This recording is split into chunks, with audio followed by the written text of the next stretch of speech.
Somuye na bonsamu Gyedie wanya Somuye na bonsamu Gyedie wanya Somuye na bonsamu Gyedie wanya Somuye na bonsamu Gyedie wanya Somuye na bonsamu dada fo Gyedie wanya Somuye na bonsamu Gyedie wanya Somuye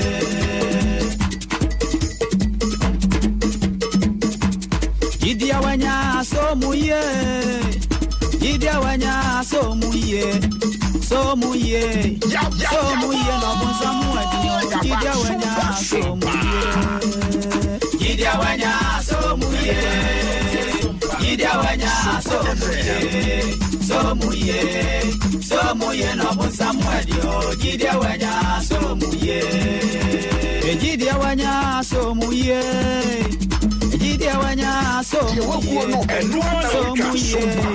Somuye na bonsamu Gyedie wanya Somuye Gyedie wanya Somuye Gyedie wanya Somuye Somuye na bonsamu Gyedie wanya Somuye na bonsamu Gyedie wanya Somuye na bonsamu Gyedie wanya Somuye na bonsamu Gyedie wanya Somuye na bonsamu dada fo Gyedie wanya Somuye na bonsamu Gyedie wanya no somuye na obonsam ho eden Yatie for pa yamamu nyina adwo ene anwumre wanya Somuye yamamu akwaba ewo Gyedie Ne Sen dwumadie eso Somuye enenso eye da fofora awurade aye na wotwe no akwapro aba abeto yen Gyedie wanya enenso yatena se ye ba bekere ye Gyedie Somuye Gyedie gu ahodo Somuye na bonsamu esom so gu ahodo Somuye na sen ena Gyedie esi ete enenti anwumre nso yasan aba wakwan mu bio yaba ufie ho bio ye no ba abetena se na yaba abeche Gyedie ahodo aha eye SOMPA TV dwumadie efiri hanoma ebetwa ne ho ewo SOMPA 90.7 Nkranza ebesanso adane ne ho ewo SOMPA 93.1 FM Kumase na afe asan adane ne ho ewo SOMPA 98.9 FM ewo Sunyane anwumre we ewo Ghana ha nyina dwumadie bia ni ha biem aso nyina etie SOMPA TV ani nyina ehwe SOMPA TV eye Gyedie Ne Sen yeba abekire Gyedie ahodo ewo afidie yi eso ene anwumre nso moa munua bema owo ahene echampo ena matena se a meba beto ayire ama ye maame ne ye papa no animdefo nyame asra wo mo engo ede nimde ahodo eba abeboa ye enenti anwumre ba bibia wa wote ye nka bia eye adwuma eye akwaba ena yede ma ho na yaka wo se wei eye Gyedie Ne Sen enti anwumre wonso Gyedie Ne Sen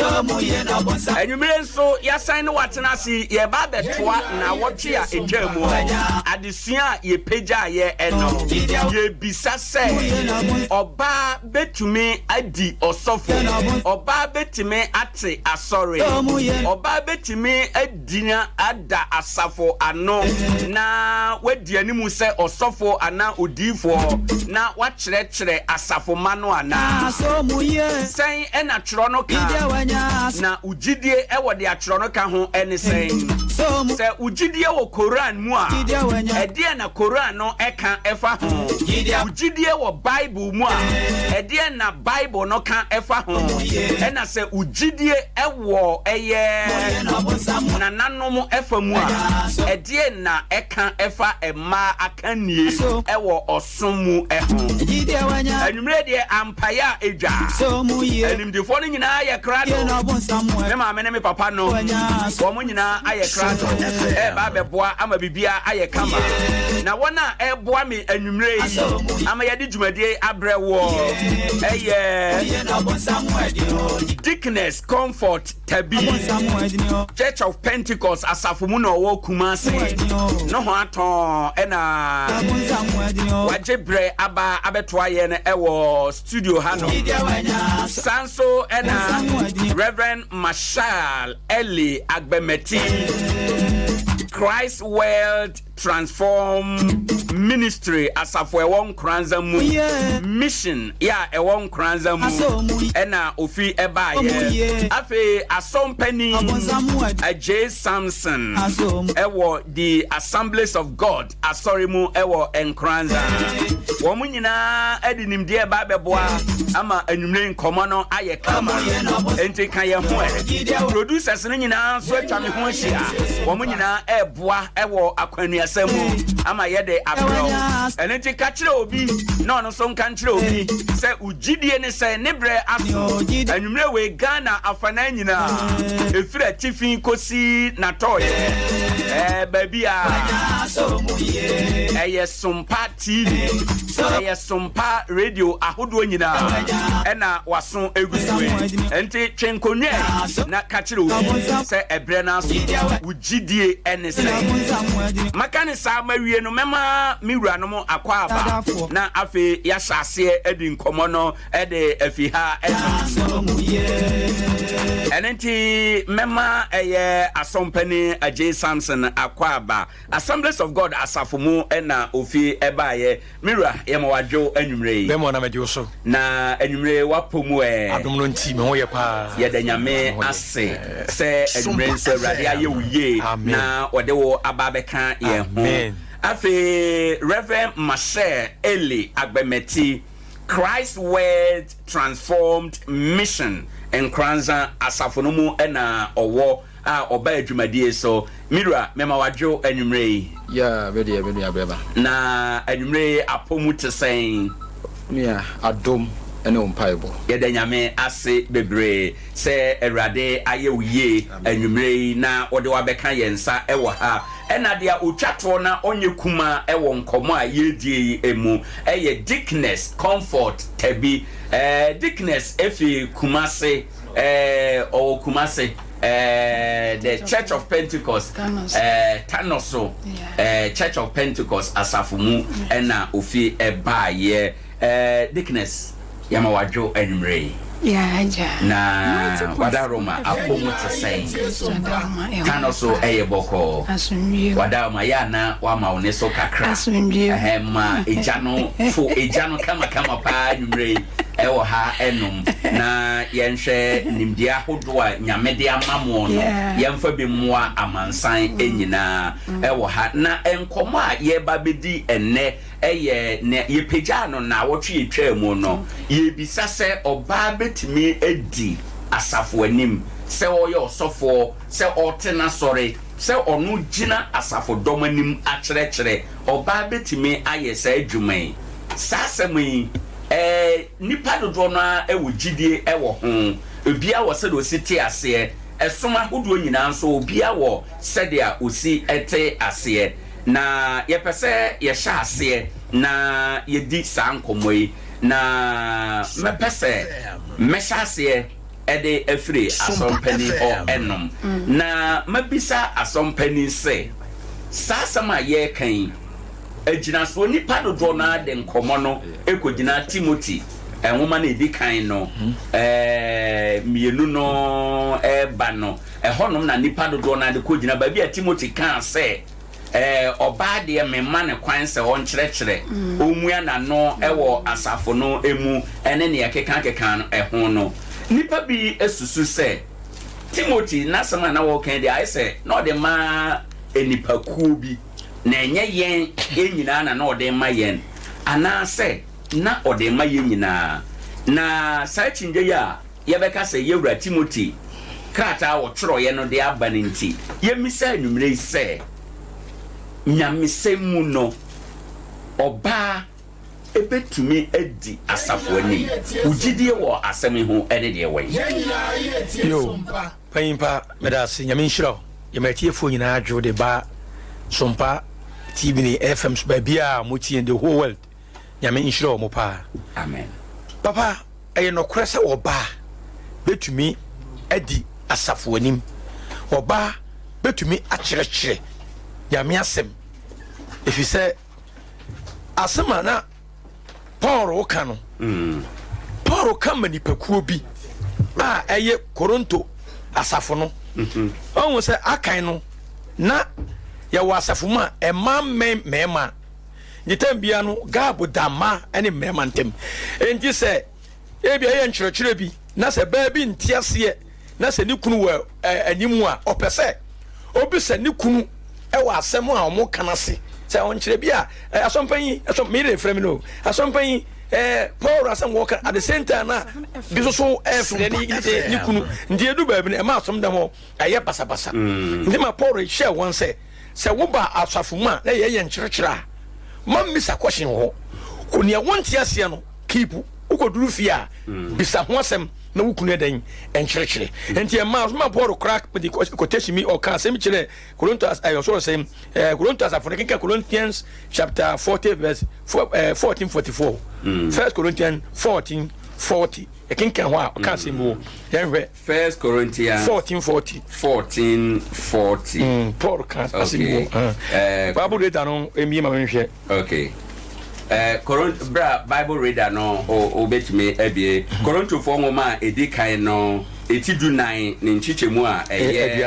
aduanan eno na ose na monye ade nyinaa fefefe ne kwan so mo Paul le tu won fosa no na ni maka bombasa e wa asafo no because obi nti bibia se a opese asman kyerɛkyerɛ ne ba no ogina so tiasia so ndɛ ho abra wonya kwan enko bisa question na obi ne kunu die ho kwan se obisa no na Paul ka kyerɛ won sɛ obi nti bibia se a ukofie bisa then no sa kan we kyerɛ won sɛ enti monya die nyinaa fɛfɛfɛ ne kwan so ne be ya asom no nkyehye no ebe ye no kware ndi babu Matias say ba wo kwan ebi say Kristo Yesu wu sɔre no na de nkwa bre adasama Yesu wi wan sɔre a over nka ye mo babu say nka ye na mo bofo kora na so message a edi kan a Kristo de ma wiase nyina no ma na wo soma wo mo to wo ma mo so we adibi no because mo a na ke say ne wa ye na eden aso ne ni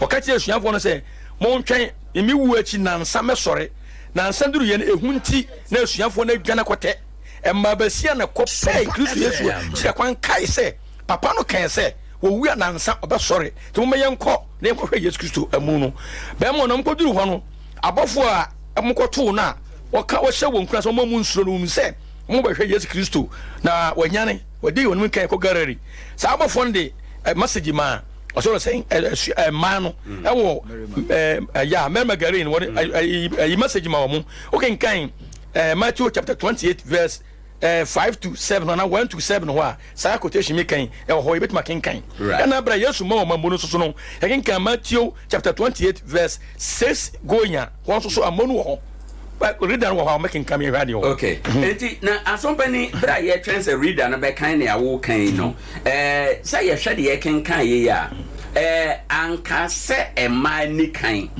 wo asafo anim na nka ma chira besi so no enti wo say eno no ye behunu wo Matthew chapter number 28 verse 7 going and a bit my free 80 cry okay Matthew chapter 28 number 7 going or say na mon contem kokankyere masuafo say wanyane afiri awufuo mu fa 80 ko na hwe odi monim kan akọ Galilea ɛhɔ na mo behu no hwe maka kyerɛ mo na ofiri ɛda no ho ntemara ɛde ehuni anigye kɛse tutum ne ka sɛ okoka akyerɛ n'asuafo no na hwɛ Yesu hwia won ka sɛ mema mo amo mo Yesu Kristo ma no mo bɛhwɛ n'akyira kwan be ka to say ye ayi Pentecost na say Christopher a ye di Yesu Kristo die ha na yin agidie say message di nkan Yankopon Kristo di mamma right Kristo som fare ba no ene ha o say Yesu we wan soro anka ye mbofo o ye ka Kristo som wansa na meka a megidie kyerɛ me amma wo kwan say wotumi ka asɛmpa no sɛ ɛma na di ka ne message ne kɔɛ de yesu hyia wɔn no wodi nka ma wɔn memmo because mema na da memmo ma ya de ɛno akyi no wɔsa na message ne to aso kenkan kɔ na oba besoso ne nan ekoto sɔre no ɛna yesu say wɔn sɛ munsuro munkɔka ɛnkyerɛ menuanom sɛ wɔnkɔ Galilea na ɛhɔ ɛna obehu na yesu sɛ mansuro kɔ kana sɛm a hu bɛ ne wo sɛ bantumi kɔ kanya me asɛm right mansuro munkɔ munsuro me sɛ mo yɛ man to mo kɔ kana sɛm na nipa nyi wontum kɔ tete me nyina no yɛ nye mantum ɛwɔ nsɛm bi ho nti me na me somam to mo kɔ munsuro momfa kokoduro ɛnkama sɛm ɛnkyerɛ menuanom wɔsɛ wanka suafo wo menuanom kyerɛ wɔ bibiara Yesu Kristo nua Yesu namfo ne nyina nipa bi obedi Yesu yedi no ɔyɛ wonua me bi na wɔyɛ kyerɛkyerɛ bi kɛsɛ Yesu wonuanom egyina bɔntene twɛn wo no mam sɛ brana yɛ no nka sɛ he menua ne me maame no wɔn na wɔtie masɛm wodi so nti Yesu Kristo nipa bi Yesu Kristo nua nti wɔ hene ba ma sa akwanya yɛ ma nya yɛ Yesu soma wɔ ma wɔn bonti ɛma wɔ kwan sɛ wodi asafo anim yo yeda ase bebre ema wo kwan se odi asafo anim asompani na wote ne nka no mesan akɔ ne ho ebiem na mame nsan enko ema eye municipal chief imam so akwaba ye kasa no watena ase ewo aha enom yewura Alhaji Osman Ahmed Yeboa ono na okɔ nkranza oyɛ nkranza municipal chief imam ewo ho enom watena se Alhaji salamu alaikum. Oh alaikum salam na enumere ya pomu te say oh nyame na dum boko etima sori die ye da asidabe me nyame sa enkomo a ye die ni na ye pese ye ba asompani pese akenkan o ma ye kenkan kire se ye ruade somaye se monko no eye ewo ho ma nipa nyina wan kire se oba ne nko ana obema nko eye nipa nyina ye ba nkramusum mu ye hye eye Quran no emu a ema ho kwan se oba edi asafo anim yo dedi kan ye mechia wat motifu nyina nyame enka obia ho ensem papa na ye chechire mu no sana yi nyina enim Gyedie Ne Sen nipa bi limbe suane ehunu kwan bebre ne ma bebre dedi kan no say ye enkramofo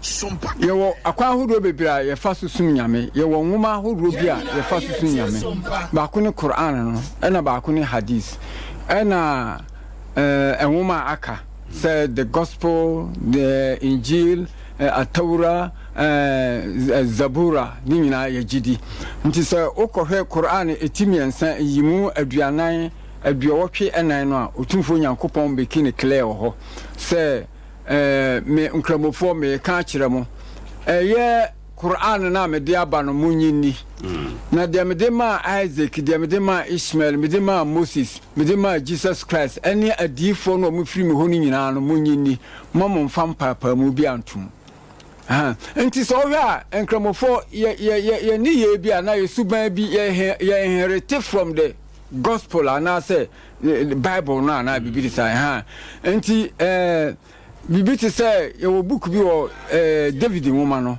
ye friend Zabura ye nwoma SOMPA FM ye nkramofo yusu pa na say nkramofo akenkan pa aye David nwoma no but ye Bible no ya ye hunu say na nwensam no na ya ne wo but nyankopɔn de nwoma pa de ma no aye friend Zabura nti ubisa kramoni bia say Zabura na ye nwoma ben obaka cho say David nwoma nti otumfo nyankopɔn ka kire sɛ la no farku baina ahdin min lusur mamon fam papa mu bian to makom chefo no ntem nti obi wo hɔ ya na ka sɛ nkramofo nye Bible ni ye Bible ni di ye pa ye nsɛm bi wo hɔ kra na ye ni ye bi wo hɔ a ye nya free Bible no mu nya mo ye kan em sɛ emma kan die no ye wo asɛm bi wo hɔ a oba ekɔba amane so oba ekoba amane said the baby or baby kotu Yesu Kristo wo abura no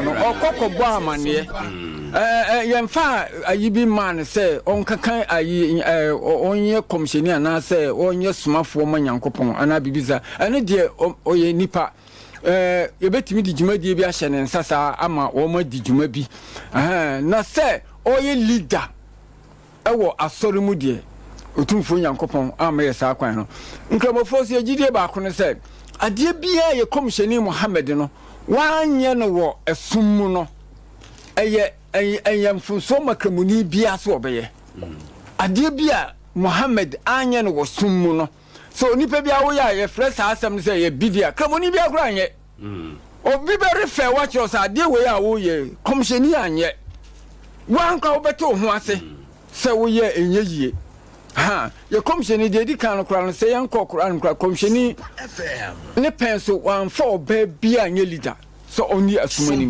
FM ni wo chi asuafo na ka kire ni nyinara obie no ha wode ye obaye leader se oni asumani aninti ade okede komsheni anye no Islam obie no obetimi aye saade no na se ye ba kura no otumfo Nyankopon osuma akomhyefo nko 124,000 uba Quran no ma wo mu 24 din ba kokura ni ho yo ba Nyankopon anye sumani bia so osuma Moses Habakkuk Tito Jeremiah Isaiah Jesus Christ Moses ne Isaac ne Abraham ani Muhammad Nabi Isa ani wo ma yaka ho no bia no osuma akomhyefo 124,000 ba kokura ni ho wo yo ba otumfo Nyankopon de ne nsem ebre no se onfa ma da samba oba kokura ni ho etisa nti we no kura gina so me yehu se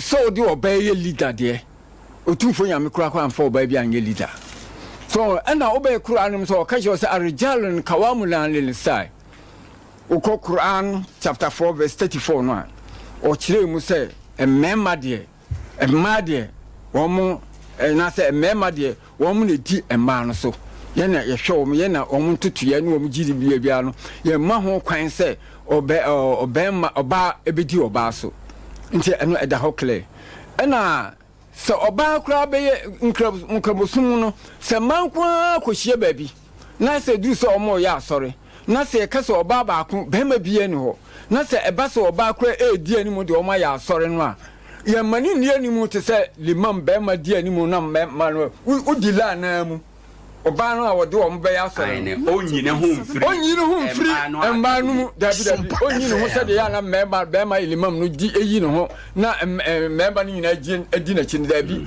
onyine ho sa opie kakra bi na odi ma no mu nti no ye Islam mu de otumfo Nyankopon amana ye clear ye komsheni so amana ye clear mfi se ye benya na se ye mfa se contradiction sem bia ese ne se bi se like yan tre ana se asuafo no ana komhyefo edi kan baaye na obia nye oba nti na ye nso ye breso ye kan se emaye bia enye ye ana dabi enye sa chese one ana no na me de kire se otumfo Nyame kro wanyi oba bia so we leader ene ye komhyeni so baaye no so no wono so wanyi oba bia se onye leader ena mzana me kan say ye nkramofo no ye Gyedie ba ko say ade ye komhyeni na anye no obiani ho kwa so ye je say je oye enu kra de oye na wo ye bi no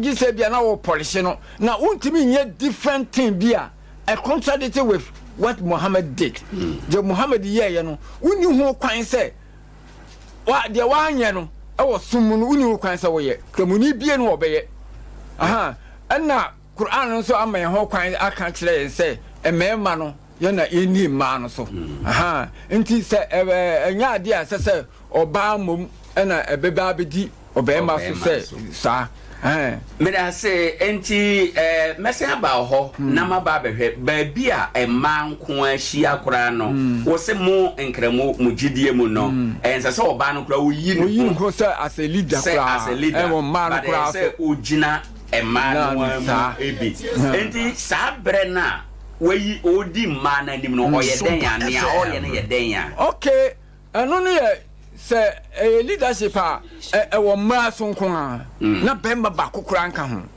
ena wo se e man nko a hia no ebi kura na nya man ni nyina na nim se de ena wo se ye o Gyedie se nipa dodo ka bom di djuma bia munhira no dɔɔso se ye be no baako enu nti ne man nyina be ye o madwen se o be ka bom se de o be nya nhira no dodo nanso enam se o mni ho kwan se o ye leader ni nti no but ansa ne nyina be ka bom aye bibi ne nti se ese obi edi anim kakra aha nti wono no aye se o di anim kakra but o bema baako kura pie ho a enya de a ebema no kwa amana die no me da se bebre chief mesan aba ho bi ma menko Dickness ho enom ansa na maba Reverend Mashe ho Dickness utie dia eye alaji kan ye ya o se kame ko ese ne a asompani ma ye kan ye no ma no a Jesus kan se monko no eye soma na osoma wo mo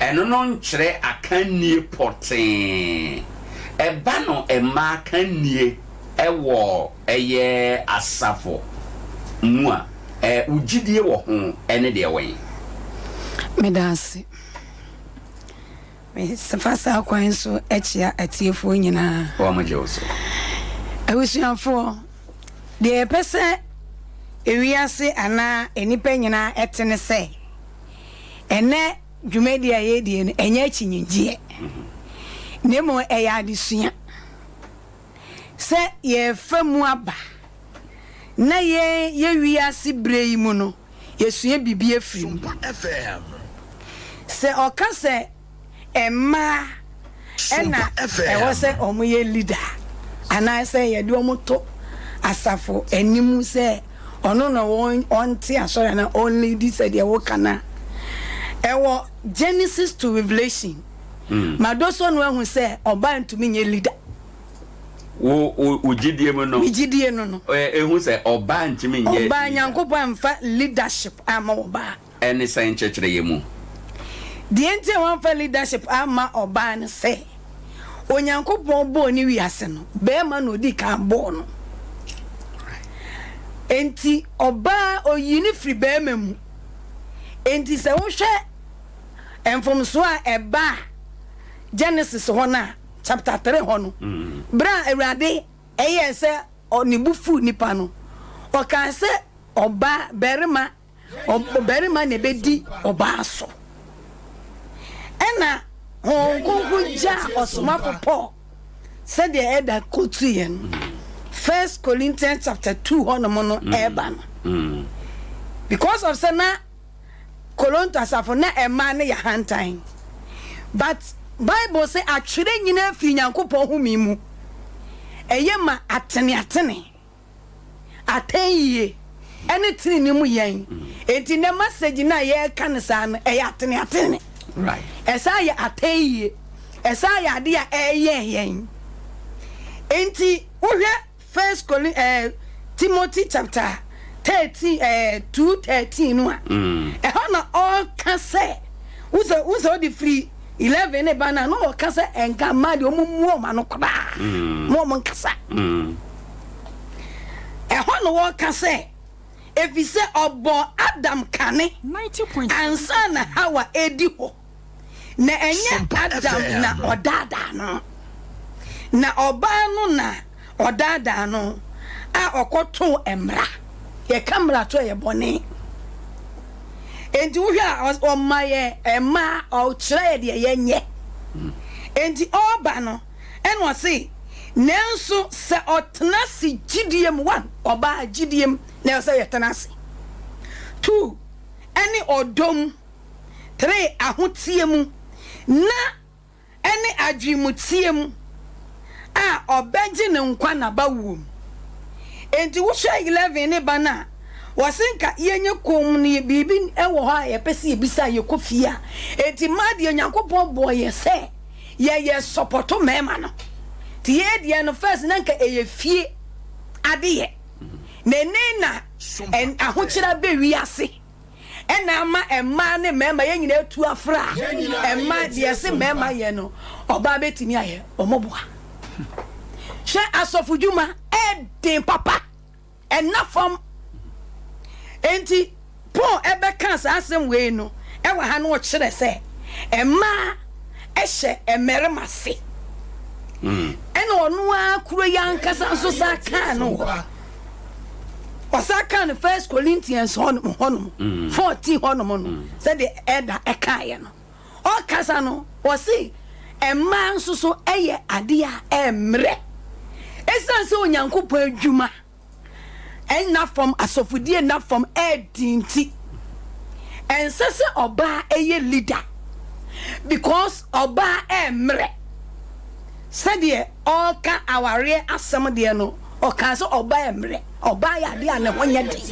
so oba hode a enka enko ntimi nkodada ne da de bia be ma hoden e che oba no de enti oba kura so de ba honam fam kura ense se oba enedi asore ano se honam fam no ba hu se oba o ware a wo be fa furo wo fa furo no obi wo fa furo be fisa obi oba de tente wo te platform so na o de wo na wo sale anase ebia edoma ba ho ni ese ayi dickness enede na ya se hwe no eti wonti mema asofudwuma na famo na yenyi ya mfiri mo nso uyo ba tie me yenyi asofo yenyi asofudwuma no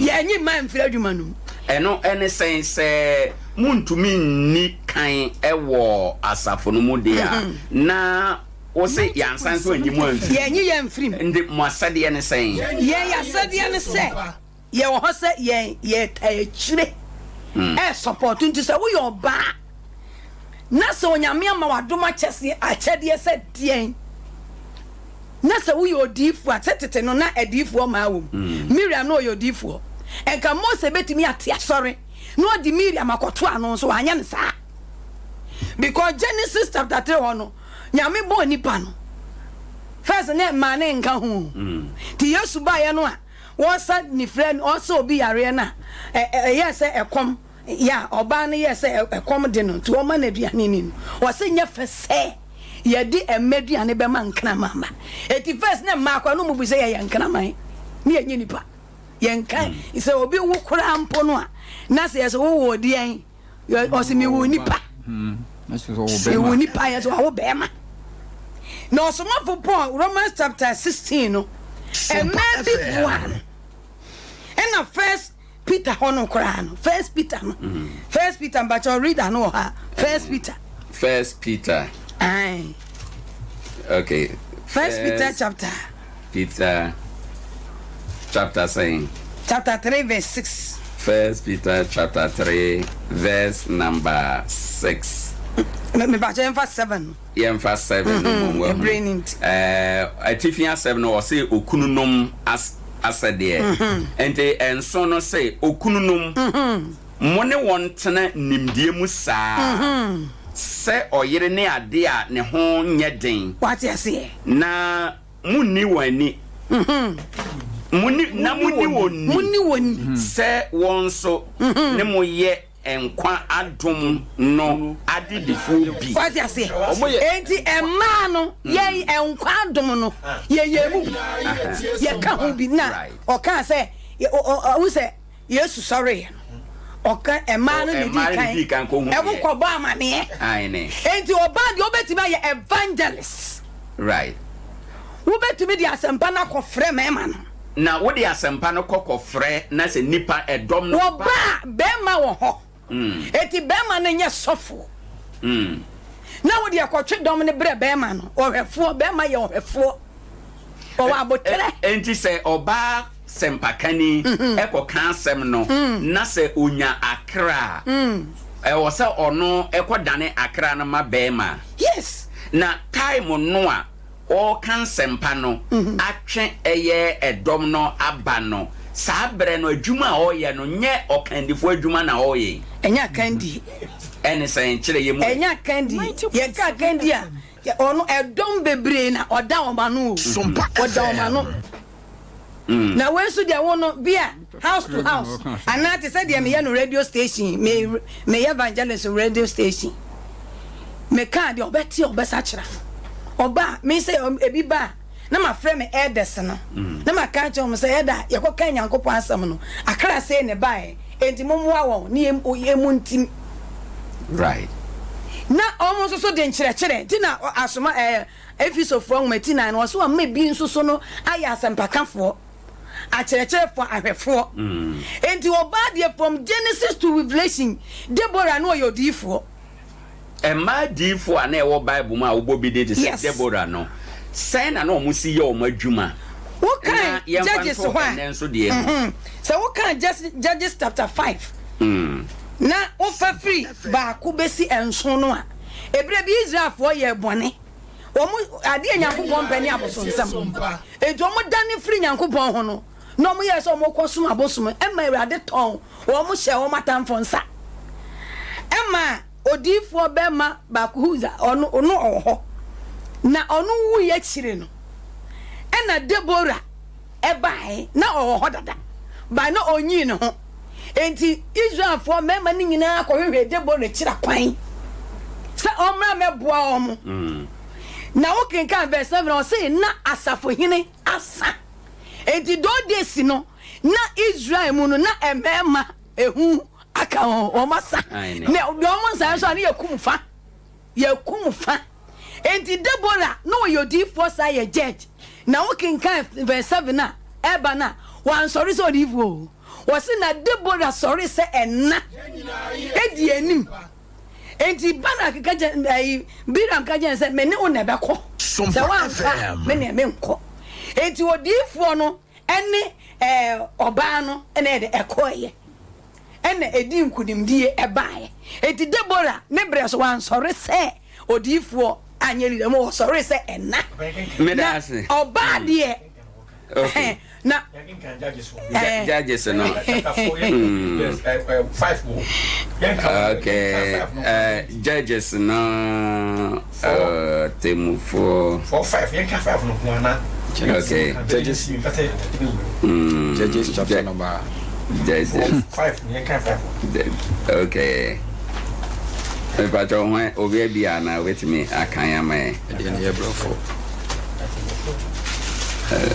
4 me pie me tumi ata kan ma ya so mpani 5 no asa Deborah 90.7 okay so di 4 ba Deborah wo ye nyina tie sompa nana obu Israel atensa abre no na oti na obu Israel aten sabre no memoa so na wo ye odifo na obi odifo na wo se bu aten a adwuma be na achensa adwuma we mema ba ne ho na mema ne asafuri nyina asa ani ya mi na bi hodia enka ye ma obi enka waje diklas mema ko na wono na apart from no bi da hi mema quotation bi ma Madalia yen kom na ye ba na wa betro ndi business o de wa no si ha na mako Reverend Marcel ho enom what some na si o de see ha no yenyina we no so Deborah de so na yenko emra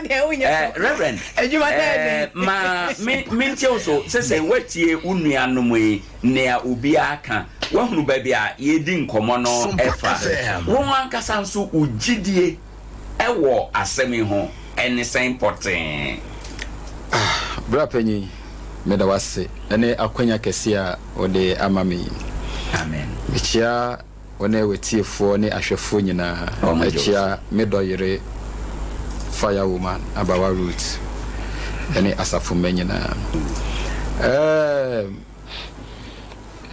question yi question a emoda hopefi na mebo enema ba ko mienu miensa enan bi so last week me bo so the first one or say women in leadership and ministry.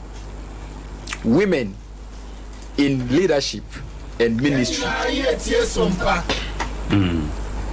And I also can say the role of women in the Old Testament. The role of women in Old Testament. And I say the New Testament women in ministry. The New Testament women in ministry. Good. Sa ensemfoa ennan amaboso yi. Se yekase ministry ankasa asikyere ne sɛn. Ministry asikyere nyina ne ye osom. Osomfo. We osomfo. Good. Na mepese yebehwe asem bi ewo Acts chapter number 2 verse number 17 to 18. 90.7 FM. Very common pa. Acts 2. Last year shall see in person. And then you name na Acts chapter number 2, 17 to 18. 17 to 18. Me pa cho ai. Or say Onyankopon se na ebeba se na edi akire no mu mehwie me honhom no bi magu honam nyina so. Okay. Na mo mamerima ne mo mama ahyenkom na mo mrantie ehunu anisuade. Wonderful. Na mo mpanimfo asoso daye. Na menkoa ne memfena so na emfena so na nanumu mehwie me honhom no bi maguo na wahyenkom. Hallelujah. Amen. Amen. Amen. Asema opa kire wa ha no se ose obehwie ni hunhum ni bi wanga se egu emema so se egu emema ene emma eso o se enkane no papa na otete ye papa Paul enne ye gina Paul ensem so a ye de kasa asem we no na oye enne anka beka se oye kremoni gamel no ye kremoni on etete Paul enti entete ya Paul enya ewo gamel ase no enkyerɛkyerɛ onya ewo gamel ne nan ase no ene senia omukɔ omuhyɛmu demu a na omoyɛ omuniema no enti ofa saa niema no enti okasa no ose we enye se Awurade na ɛhyɛ o na ɛyɛ me ɛna meka ende enye Awurade na ɛka yɛ Paul na dwen ɛna ɔde ka kyerɛ omo sɛ ɛma yɛnyɛ enye kom nti oka ne sane sɛ ɛnam sɛ nia entete ya onya free ne nkola brem efree gamel ne nase no ya ma ɛma kwan sɛ ɛma entake part in anything adie bia ɛwɔ fie sɛ ye dwuma bi sɛ ye bibia no ɛma no ɛnɛ shake ni media dance sɛ ɔmo hyade mu hɔ no ya chem ebo se oba bu ni nsa ye wo bebia eya esa oye dey okohye ena se omu ni nsa so a e wo bebia ye de partition achem di santete ni bi ena Paul onye free gamel ho ena odi nyini ya obenya adom no ebra o hia Kristo e wo Damascus kwan so no enti no ne ni ye no na opese ne na oye nyina no esan say zil na ode ye time na oye mefa say no ye nkremoni no ahoode na ode ye no sa ahoode na ode ba nyamesum ni musumu eti na nya no oye nyina no na onim say oye nya eye na eso Awurade eni eti ebra Acts chapter number 2 ya me ni wo ya kenkan sisi 17-18 no o say obehwie ne hunhum no egu emema ene emma eso na emma bede brofo no say in the last days God said I will pour out my spirit upon all people all people good and I say your sons and daughters will prophesy wo mama mane emma ebe hyenkom SOMPA FM and also I say your young men will see visions and memoir ebehu enisade hunu good and I say and your old men will dream dreams omeso daye and about 18 now I say in those days I will pour out my spirit upon all servants, men and women alike. My spirit upon men and women alike.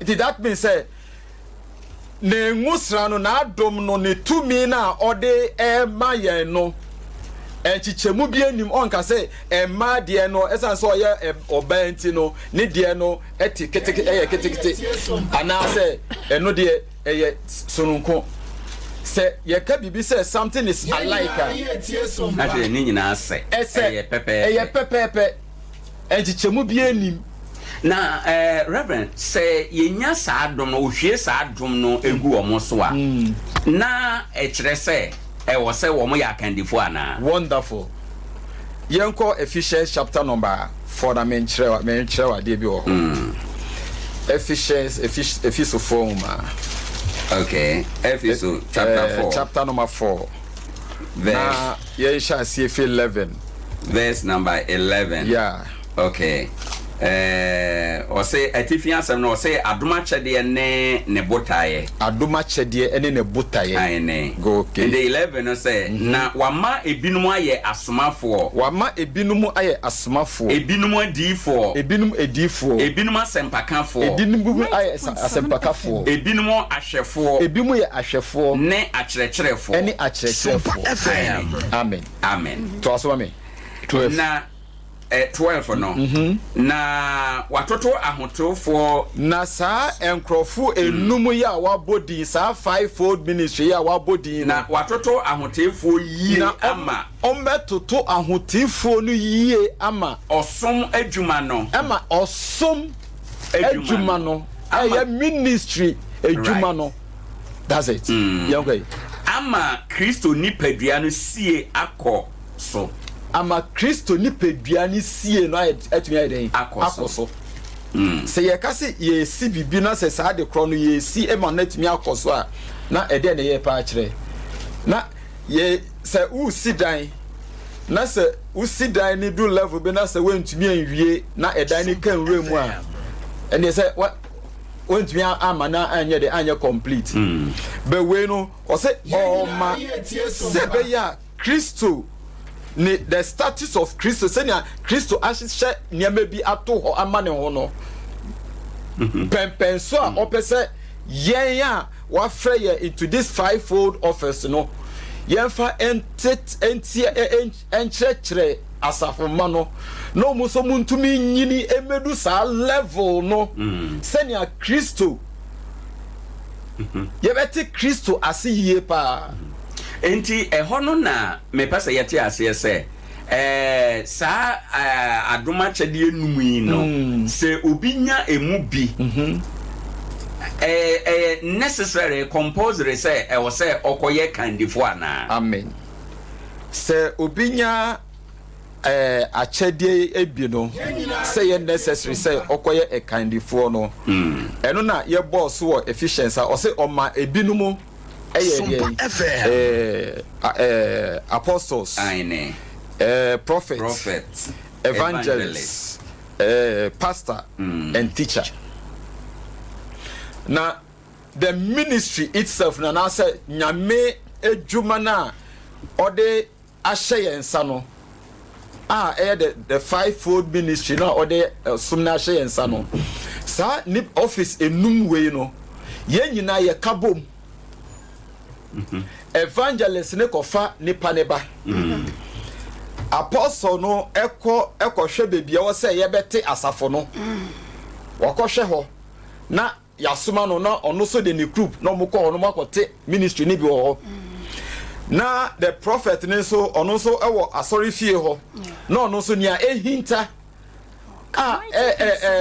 asafo no ba no enim na e wo se erade da ne trimu po edi kire asafo no na wafa prophet ne so ayede aka akire omo What you see? Eti abasa no say we evangelist. You are part of the office that you hold. That's what you see. We are apostle. We are entitled to that office that you hold. Because nyawuye nyina no wo yese se nipa na ode adwuma na ma ode ne nwusra na egu so no wo ya ma na so nani enye nipa ni ade ba kwa wo se ye hu no wo nya e ma wo nso nipa eni because enye nipa na efra wo ni ofra wo no onu nimienti a ofra wo e na oni mienti a ode adom na na se nwusra no ye den egu so yen for dey say makoto asase na me be sidan nanka me amato masase egu ho ewie e wo se minya ahwea blocks ni sa ne mane nyina menya egu ho ewie ana se menya ngu ho na makofa mesi ni se mesi ni bra asase nie masase ne documents ni nie nti sidan mame dan no plan ni nie ebra won provide enema mesi ni hia odi be sidan no ene wonya ehwe iti nia ofre ye no ofre oba ne ka ho se obenya evangelist no akadie bia tumi bia nyanse bia nimdie bia ohia so betumi dia yes adwuma no na aye successful na aso erade ni no nia ofre no ona de beba no right enti sa aduma chadie num ya ye bobo so yi ene the practical example adama ye evangelist kofa wo mo ba apostle wo ne obeye we wo ne obeye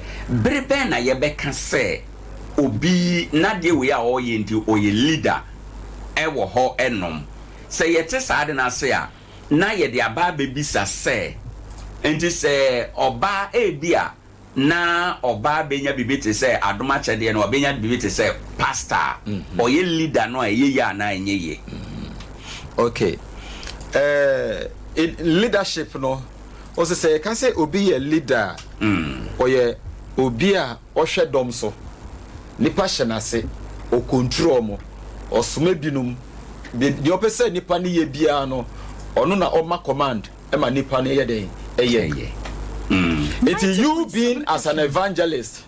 The leader of the evangelism group. FM. Wona would draw timetable for more evangelism group. Ebia busumia yebe remu be se busumia nsa ewe yenim ebe evangelism group nia ye nie ye buta nie ekwan ye be fa so nie enti ye chiche mumu pastor what you see the moment we to be ayesa de no the moment we to me ahihye saade no na wa hihye ni yie na we to me a dispatch omo wa dispatch omo na omukọ it's a bro omukọ ya no na wo echire you are waiting for them to bring you back their report it's omo banso a obia de ne report by day ebe brewo we the head of the, and I said the leader of the evangelism team no na baby eko yie won bo mo abaso nia anko yie na wetumi ani omo etumi ayede aka chop say ha no anko yie it next time no as a leader no then you lecture them more, you give them more insight and knowledge about it sebeya next time no osumo omo a ometumi akwa eden omo aye ombe ne ye enti ne awakan nyina wo kan de bone to fan say obi ye ba na onya saa doma chade enum ba ko a ema ne ho kwan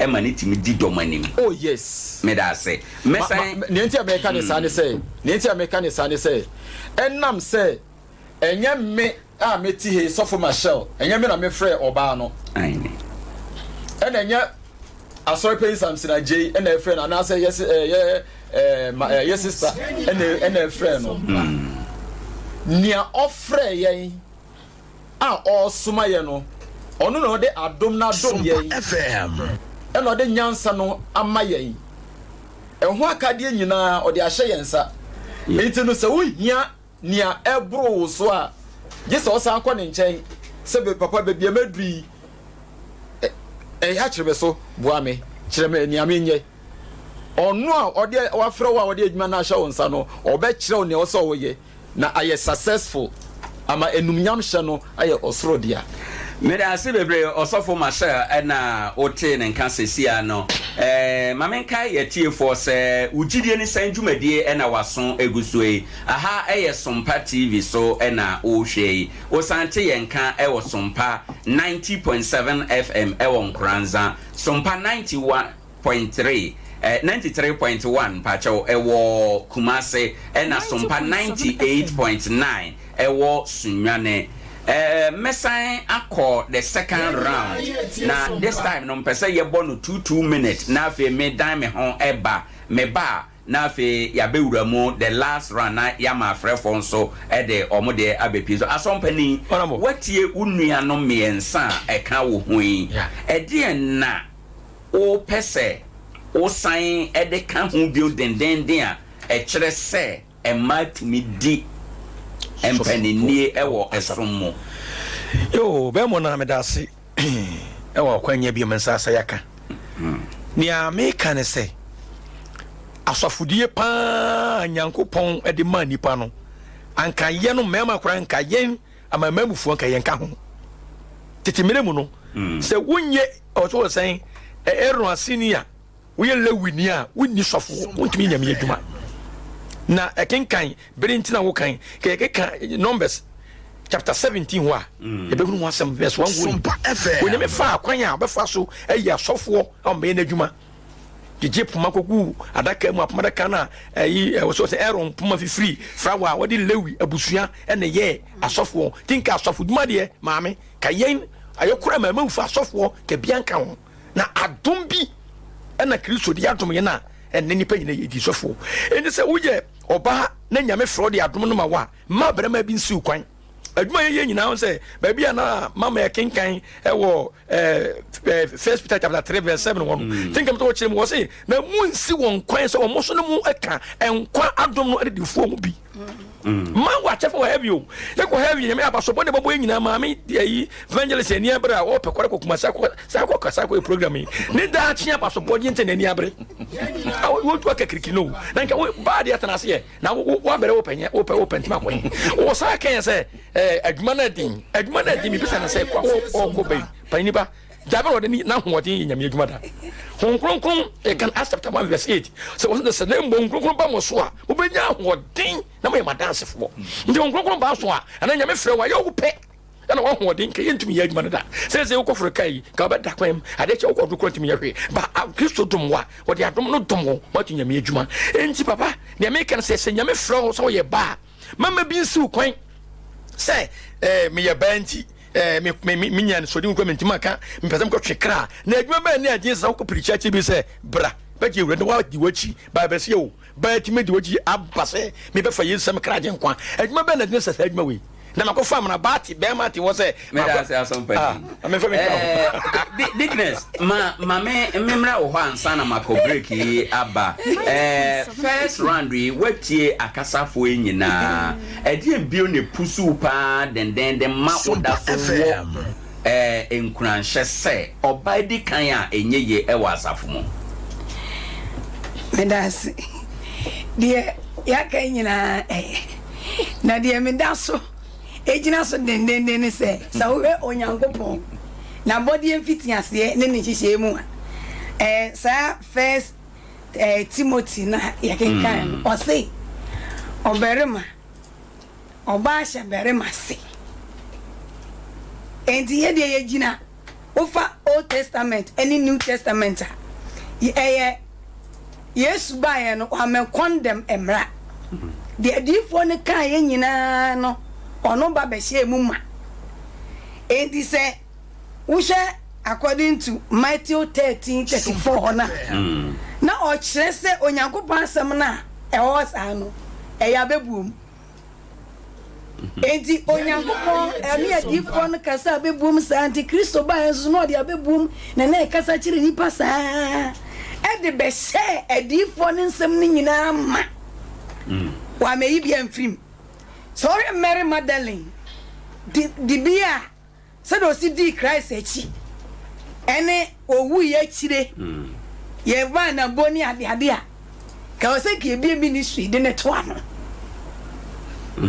ena na eda e ka se osomafo Paul kremoni na tete no se kremoni na tete no se Kristo ni na tete no na samo kan no enye se enye boni a enka wo mo famem eye hohon konkono ena de man na otworoye e de be confirm tete enhyehyɛ ya onyankopɔn de ama ahyehyɛ no eye mra se oba untimi ni be ma so enti adwuma no wanyi ya mfrim se de me go to First Peter no wanyi ya mfrim na wo hwɛ na Romans chapter 16 ho no kura no oba bi Paul bo oba fobi abaso se oyo osomfo ma boa osuma dwuma no ma Kristo asori sie no ekoso na mom se wo ba be ye leader se wo be hye be ma so se ye de according to fear any asori mu ye hye be ma so ye Church of Pentecost enya se ye ma afri mo ye wo maku a ye nkyerɛkyerɛ e de mama ena ye wo ma ye ko evangelism ena e ma yetimi ye worship ye to nwom ni nyina se ye osom ni mu bia wotumi nya bibia ma be ma abre na wo to dwom no wa wudi animu a wo to dwom wa wo sore wudi animu ama ya sore no instruction a wo be ma bia no ena ye bedi so enti at that point na wo sore na wo man instruction yenye say no enye leadership role no abi no eno ntere se wo da sore ano eno ye osom adwuma ene ye de ama wo se ene bra be sum ha right enye se wo da sore ano na wo ba be toto ne ma ena kwasi ba mi ye say hwan ni ye say na oba bi ho ma ade no kwoto asore ano a ti se minu ya ba bi o akra na ade no kwoto asore na da kupa asore betimi agu yo dugo oni abotre mera say alaje woni Reverend Marcel mo be twan me amama dan me ho aba me ba me hyase afiri mo ho enom ye dan ye ho aba sesia.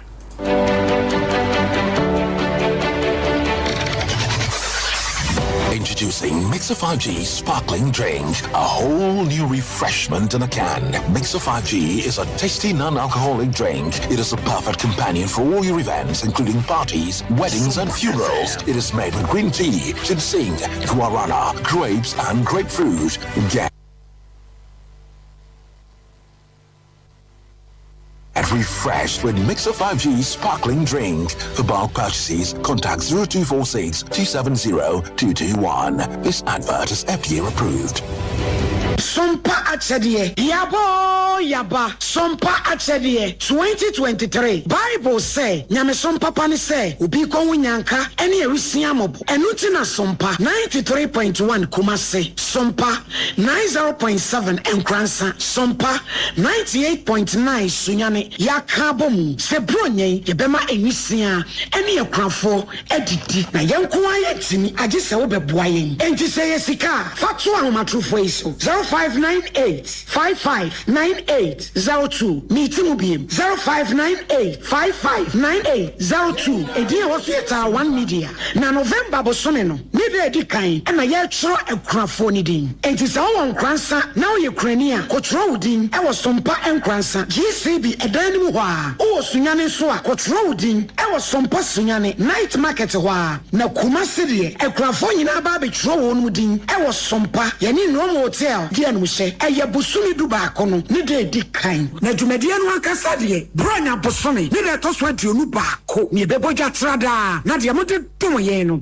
ye de ama ekunafo yi wo de bibi wo 1 million ko so 1 million wo de ba to akoko me ba to akoko na de abomo na me de abomo no so eni anwanu ne sa eni anwanu sadi si no so nyame nhira mo pa wo ya de pa na ye sika na ye ntoma so a wo betimi de aba afenso say niema bi ense ye ti say mo eni anwan so a ye beje mo amu ye bi afie etwa mu no emu adanse de mo amu nim SOMPA achede 2023 abusuafo yamfa ye ho hyem na propose prepa oboard ponko mu ye nyankopon obeyiye wiye SOMPA achede 2023 ekunafo eni enyanka ne so wo mu bedidi 21st clinic a yes sciatica expert sciatica no o nerves na wo to ase na fa wo siremu na fa wo nansia besi ase ho no se ho techema eno ene ye fa ne sciatica na etimi bubu o to ase ka wo se dwe wo sirem wo je ho ba bi a enye na no na 21st clinic ba ye adwuma pa wo mu ye ntia basobo o magye no wo Ghana ha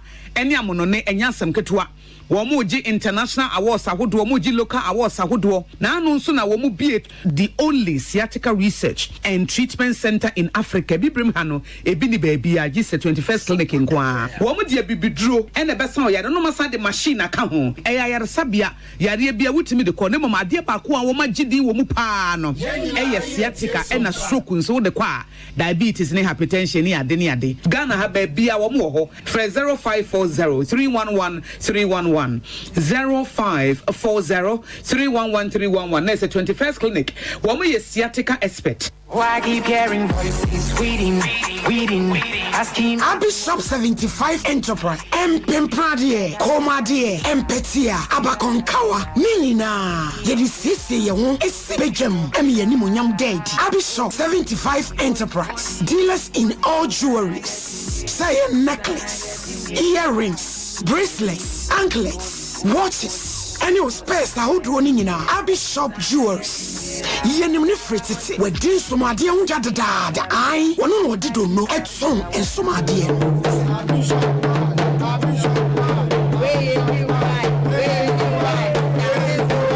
say wedding rings, engagement rings, dear pia. You want a set wo and you want a bako. Bishop 75 jewelries. What's the woji aware? Who is sooner? Who ye kojemo? Adibia and Mao Bani Pem. One Siri Muti. The other best show us, the other bet 2 home, the other bet 2 on Sat, the other bet 2 on 9. A jewelries, dear, a Abish Kumase, Yom Room, plot 17. At this year market at Chihuahua, Abi Plaza, a Dankesini, a my phone anymore.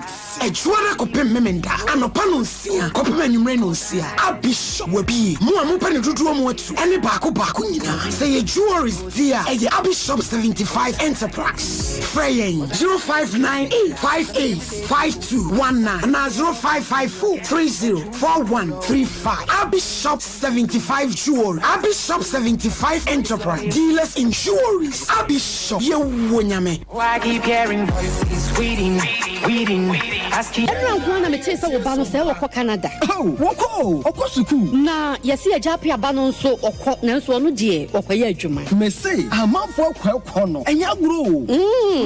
Ya no hwan na di won kosa no. Oh, Express Group for ya. Express Group. Yes, Express Group. Obia na nya bre. Pese otukwa kwa ma no ne die. Wode obekọ simple. If you want to study and work in abroad in any of the advanced countries like Canada, US, Australia, UK and Germany, they will take you there. Let's say a visit and now turn so Dubai, Canada, UK, USA, Australia, and Germany numa wade obekọ. Say ya juma so wade obekọ Dubai, Qatar and South Korea. And if you want to write an international test like IELTS, SAT, TOEFL, GRE and GMAT, they will assist you to write. Kumase Asafo Leba Runabout wa Enkran Kanachi First Light Tema Community 18 Lashibi Groy Filling Station Sunyani Silver House our High Court Tamale Ayama Building Yabe Tamale Teaching Hospital Takrade Market Circle and our offices our Mabebre so telephone 055-555-0067 and 0249-000448.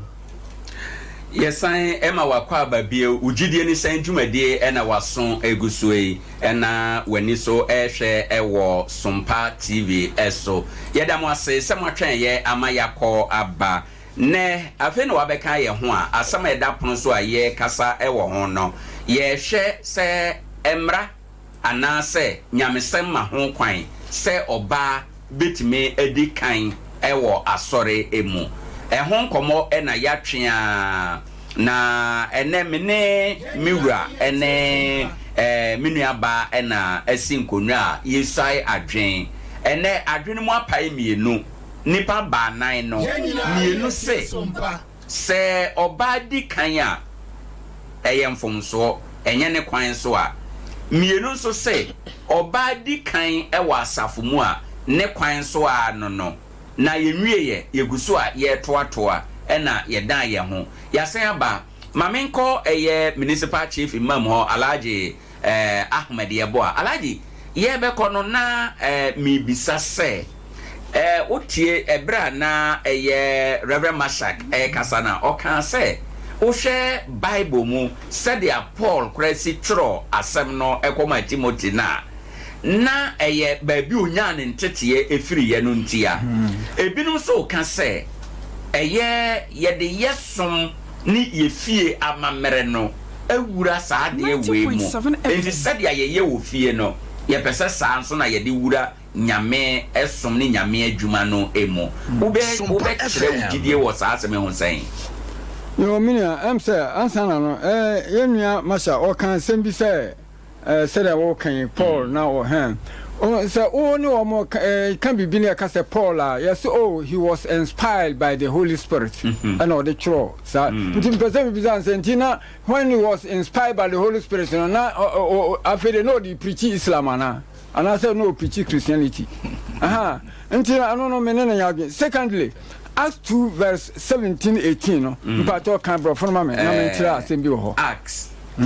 Bro, for no ye soft mezak Acts chapter 2 verse number 5 verse 17-18 so was 17-18 okay baby a woman ye kan bro for no me dey ye twi ne enti we be bro for no 2 no was 17 and 18 was say in the last days na dia chire no God said, I will pour out my spirit upon all people.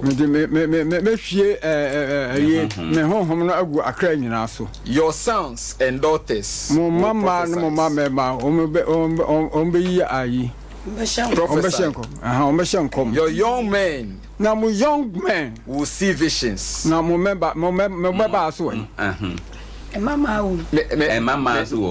was it now mama see visions and the tosses was then and say and your old men will dream dreams was it more young men come young men by and then come young women a young old man by an old woman. One said all children. Into a person say, Rantia and Meba Nankanam. And man penning force on a man penning force on it. I don't know you on film. When you are film, we can instead of can or see. More young men. I don't want a young woman. Now, all they call 18, they are some no kind. What 18 is also, they are some no kind. 18 no kind. Or say, 18. In those days, I will pour out my spirit upon all my servants, men and women alike. Men and women alike. They are all children. Say, they are kind. Or the guru, or say that Mumma, no Mamma Maso. Just said, Meshanko, just no, yet, and Colabia, new purify age, so Drew said, Sabi, Drew, Gina Brebi said, Tribu, Monsan, I said, sound. I don't know young Kuala. And no, do you young man no buy it? Sorrow, what do young man no buy it? Oh, you young man no buy it, because so do young women so. So bad. Or try and man pelling for to buy it. I don't want from man pelling for so. What can I find? 18. Namin Kwan, Fina, should acquire Friday. A flavor penny. Tio, my man come as Munyante Massamana say, because Senka or the Kodia, as I saw or the call.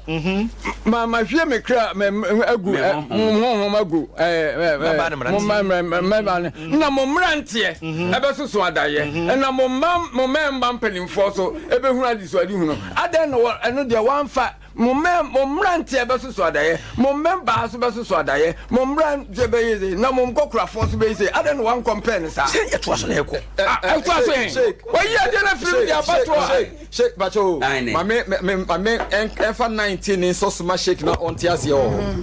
You're 19 on America. I don't want to call. And no can be my name fancy, and you was some now. My man fancy one netio. No, 19. Or say, and I will cause wonders in the heaven above and signs on the earth below, blood and fire and cloud of smokes.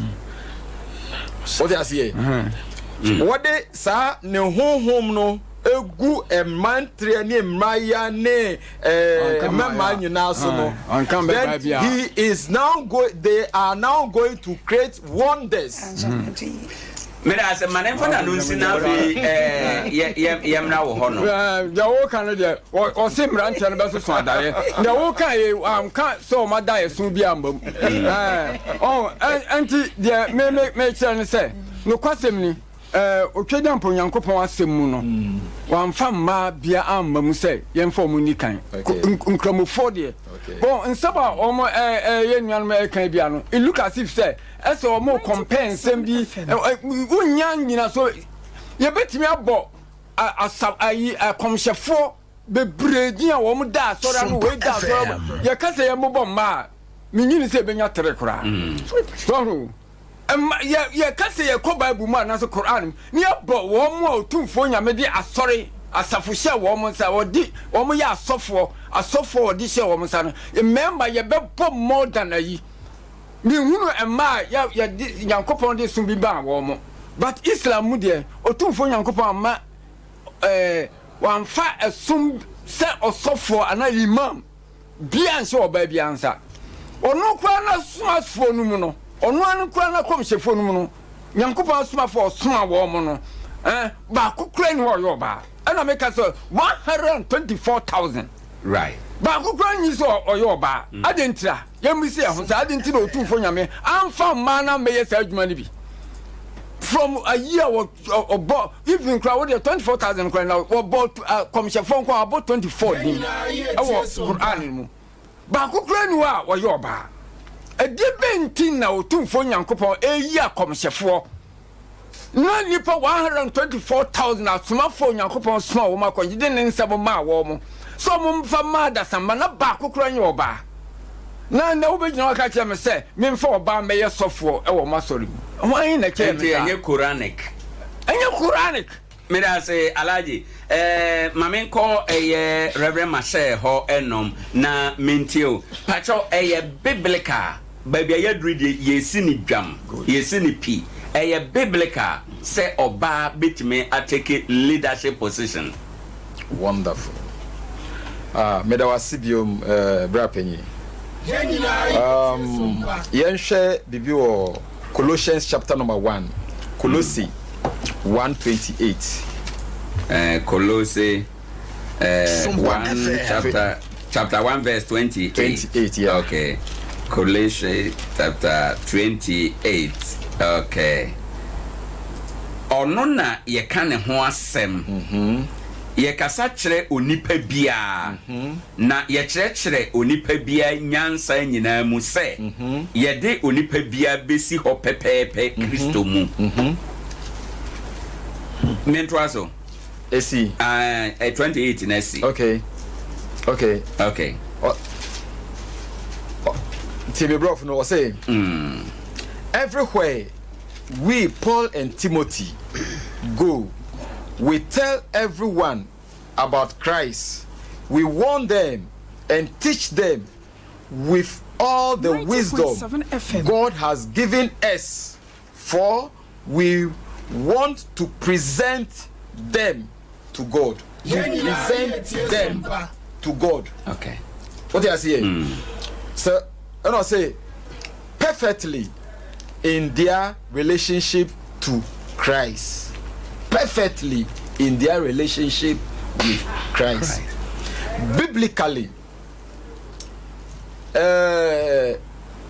say from Genesis to Revelation na ye kano. Yes. Meka shall say ye need basis, but enam say erade de adom no adom ye nyina. Ene sheik be di me adanse ye say woko omo constituency a ye wo oba wo ho a oye MP. So a leader. Ana me boa. Oba no oye MP no onye leader. Woko all the security services. Obenya oba oye leader, oye commander. Na we ye kana sorry man na leadership bia. Leadership bia because e sha see free asafomu e na eba abonten. Okay. E sha see free Bible mu e na eba abonten. Because Jankupu wan koti bibi biara oye wasase so.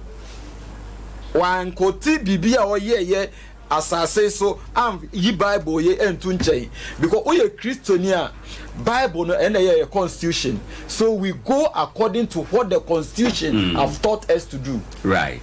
Pastor what you say it know the ye constitution say or fro say we evangelist dear, he has given you power, authority, he has given you anointing to do exploit. And so we ye mane bro say nipa nyina hu say eyo no Kristo e na afre wo on e de ahode ne ayede e de ama wo sanka ka wonko a wo hode a se ne ye papa ka no sanka ye ka ye nko ya hode a ka ye ntumi sori mpo pato ati ase of course say adentina mommy e free kuma say ba ha erade me de me ho hye wonsa me ko edi menim so amwataban kore ne so ne fa me ko no ma menu mu nsem America no enya wu Kristo ensem ma enya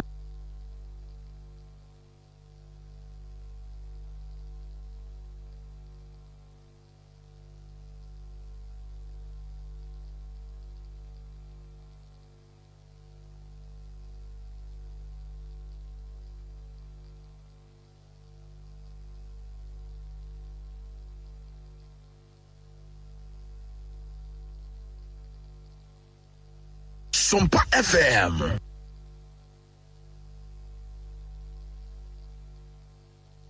Demo about me taking leadership position. Oh yes. Yes. Honorable Missy Pise Jan say ba wo kwan say won kronkron Nyankopon fere man adom say on preach asafum eni asore ni mu on fanye efi say adie bia me Gyedie kire me efa bra Jesus Christo wo sore ye awurade edi ye odi hu dwuma e ma adasa manyina no ejina maso and me can say first one no message no above for the smamba second one Jesus Christo the smamba of some woman and na hon kronkron so no ade ahoden bre no da ehwie egu no na ma no ka ho manaka hom time open tempiem pese ya kenkan kama be kenkan chapter 1 ya kenkan verse 12 na ya ba 2 verse 1 ya kenkan ma yenko emra na enti thickness ma mintie won so ansana yakọ eye afrefo no eso pese me bisa se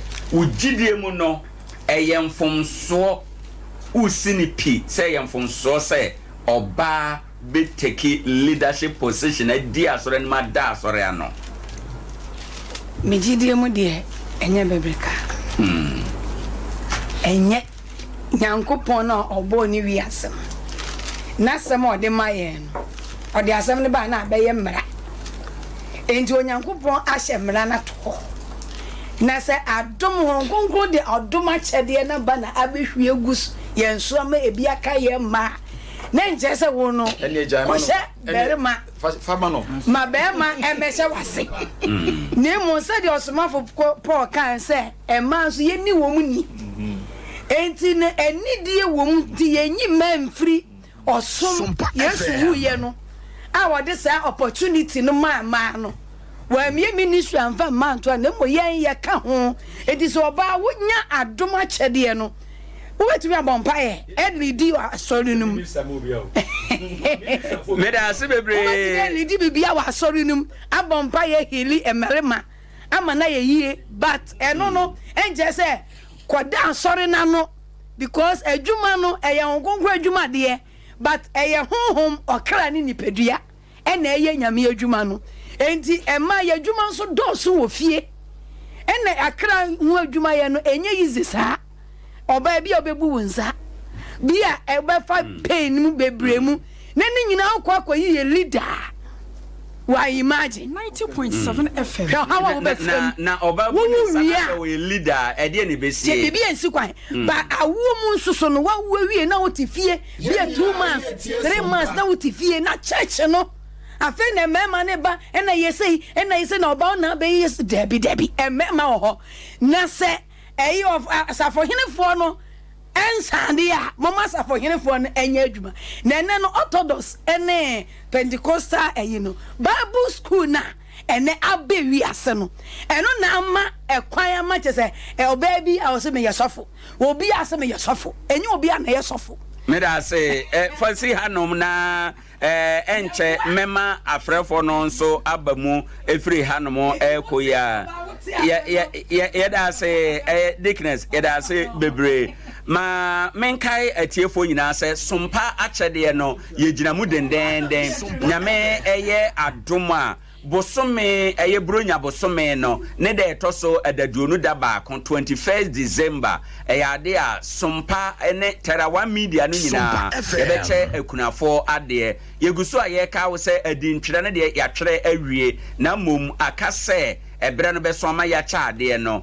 ye ka wo se wo achede bi opesa odi che obi eye bronya mu nanso unhu kwan ade befa so a ubetinde wo de aba beka eye 21st clinic anase tera 1 for ye de eho na 21st December ya che sa achede amana yeye ekunafo ene adofo nyina no ye kai mo se ebere no eye 21st December ene ebecha de no ye gi nuane ye gi ntade aduane na wo de ba ewo se ye aduane a ensei emo anwa asikyire ne sa ne ma no afi entoma ntade suku nkwada ho niema bia nso de ba ye beje na brunya mu ye de ache ekunafo we eka eye tara 1 media achede a ye che no ho wode ye sika ena apesa wode tom nso a eye 0598 559 802 0598 559 802 edin ebeba no eye tera 1 media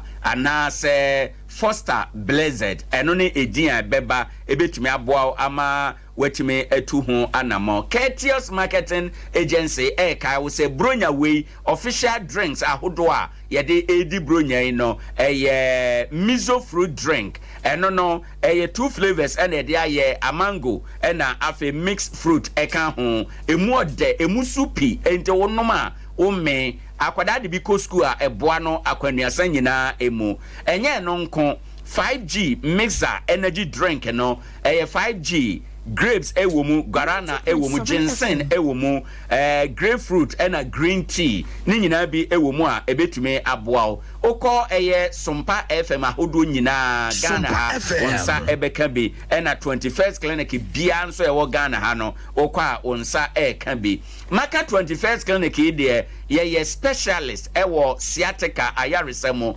Ghana ne West Africa ha de obi adi adanse se ye kanu sciatica yade efiri usisi echi efa osirem ebesu na kokom kosu na tabro na esi form no emu twem eyo ya wam wani amra edo beto form eno ne sciatica no ma honye ha na kope eho aduro okọ 21st clinic bia ye beye waduro ama ho esano ye wo 15 branches Ghana ha nyina ebi Kumase Accra Western ne Ntamu oba bono hanto de ya to apete ebi wo Nkranza ye ne Presby Bank no di animhwe te Chiman ye wo sunyankwan na so keka ko police station ho no GM Bank dan dada no mu na ye wo ubetime afre yen 0540 311311 ofra yebehwe na yasaw yade ama bibia akọ enkan Abby's Plaza ena efrefrewe Abby Shop 75 Enterprise Abby Shop eguso ekaka wo say wo mo Kumasi mrum oben adehye market honoma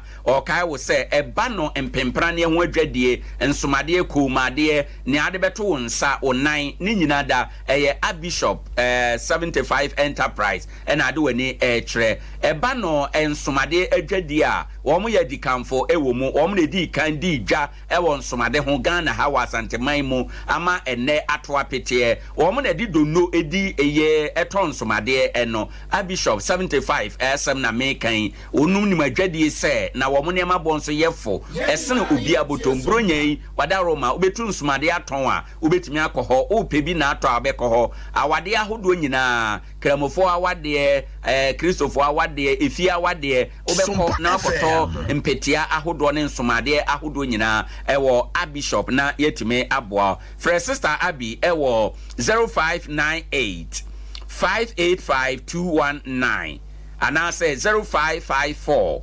304 135 ofra Abby's Shop ebe joso na yenodi enkomo ye Kumasi mrum ebe adehye market ehonum pepepe abusia for sabre make say no akasi ma ba akon pepepe na no otwe apai mu ye ma kwan ma wo de wonso wadwenkyere aba abeka enkomo misra wani die mu a yewura no ma kyere wo mu gidie sen na wonso gidie esi eye wo se woni obi nya adwen a kyerɛ wo gidie enye kasantwi enye atemnie eye gidie na ye kyerɛ de asua de na ye de ahye ye ato ye gidie mu apema koye nim 0598 994 994 0598 994 994 obaso a ye beje wadwen kyerɛ ewo ugidie ni sentwumadie so 0598 994 994 good evening. Good evening. Me ba cha udeni baby okasafi. Dini ba ko prayer friend brother Enoch. Do na FM number 1. Brother Enoch, yeda say ugidie ni saying. Anyu radio mi gidie no ya ba ko pe na. Ma ko ye Kristo ni die. Mi tutuma na mo adi Kristo achi die. Na ma kyerɛ ma dwen sani Kristo nso o se kyerɛ yen. Enye mi mo ma dwen kyerɛ. Mo se ne Kristo hwɛ yen se yen. But inside the say obi to school, let's obi child ya, you will say defense to me, but at you 40 years. You're a proprietor, you teacher. Into Oba child you school more doesn't mean say what is school.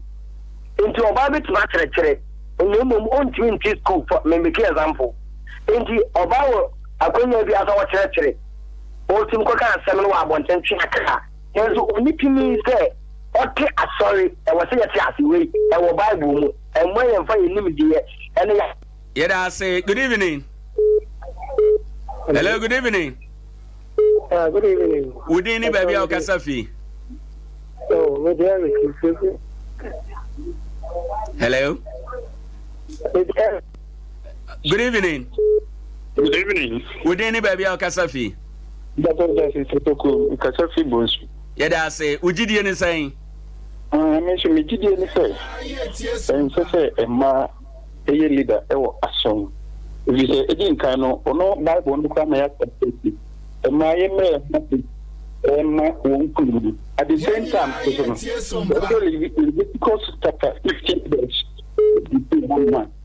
can be this a man I will say a book a more than everything. At the same time, nobody will want to know that will example number 1. And where yes, a buyer. Well, choosing a component of the brand new. Bible, no, mean that many or this year. Yeah, I say good evening. Hello, good evening. Good evening, baby. I'll Kasafi. Yeah, I say, Nana, and you may Gyedie Ne Sen. And you may Gyedie Ne Sen program now, Mugan and Chimka Crow. Mention Chimka Crew, Miss Uber Church here. Yes, Christo, Church of SOMPA FM. Next for Paul in Church of the Eye. Now, Paul in Church and Obai is wood. Obai is wood. As asɔre anim deɛ ni sɛ ɔbaa di asɔre anim na gyina abira yesu kristo efiri wiase kɔ a paul mpo a ne nkyerɛkyerɛ no so no asɔre bi baa ɛsum bi baa roma ne yɛfrɛ mu mitra na mitrafoɔ no na ɔmo ne kristofoɔ ɛna ɛyɛ ne so nti ɔmo som na ɛmaa nka ho ɔmo challenge kristofoɔ ama kristofoɔ ɛde maa som no bɛka ho paul de na ɔmpɛ maa som nti saa na tie nti ɔbaa deɛ ɔnni asɔre anim ɛwɔ kristo so mu yɛda say good evening hello good evening me bacha udini baby o kasafi me bacha ya frame mugabi me frame mampontene yɛda say bra mugabi anwumre Gyedie Ne Sen program amoye ya me how kese pa a ene mudi abi ya me de papa nya me nhira mo amen yenina ye tie sompa sebi Christians no say de mbofo no be ye ho no mo so di abaso Oba obetima ye leader but enye mema so wa wonma na mo hia na ma kanyamsem e wo mo amohoma but enyi kwanse be ma be ka ene me wo ateme ho obewu asore so for mami dressing a wodi abegina asore mu no wura be ho e chese de ye ko party yeda say ene won so de ha wo de good evening ajo good evening Gyedie Ne baby o kasafi ajo me din de Daniel me kasafi tanaso yeda say bebre anwumre Gyedie Ne Sen won komo yi ho yeda say me Gyedie nyina ne say sa de ya ka de a na che say wo mi ya ye say na ye ba ki che say ba ki di bia na say ti ase e de to ba ntimi e na asole ano Yankopɔn ma maybe pumi ama maybe the atia so ate te mema kwa ma mema bia bia so company for na it all condemn say obentiment ya won na fa na ase de refre so we are so for na who shababu no a Paul o kan some 100 ya emu 80 Paul na ka sa adwene o de kasa but 20 pen o se we you kwa ka say 1 Corinthians 7 ho benina no we ka say was we there me man was we nya ko pama fam we mean so be a opa jai it Paul kasa bebre na kwa kan be bia na so ma me e me esu na level ho na wase oba dia me man no kwan 90.7 kasa ha kan no me man no kwan tere say onu adi tu bi mu me man no kwan o ka say o man no kwan ya so o ma o kwan so me ma o kwan yeda say good evening hello good evening hello, good evening. Gyedie Ne baby o kasafi. Pacha se me Gloria me kasafi kuma. Me da say Auntie Gloria anwumre Gyedie Ne Sen. Yo, pacha me Gyedie Ne Sen. O she Bible mu kwa na Deborah eye prophetess. Enti se Deborah ye prophetess a. Gyedie Ne Sen say obanti menye leader ewo your system, your Christian system. And she made them who say, not then time now, Christo Niam Bayano. Not ye Marfin Yama the Brim, but for the woo for Yanet. No, what in the modern up Panyaman United to March needed the Bia. Right. Yeah, I say good evening. SOMPA FM. Hello, good evening. Good evening. Wadaroma Gyedie baby o kasafi. FM of fire, kasafi to say. Yeda say over yaw anwumre ma yentie we Gyedie Ne Sen.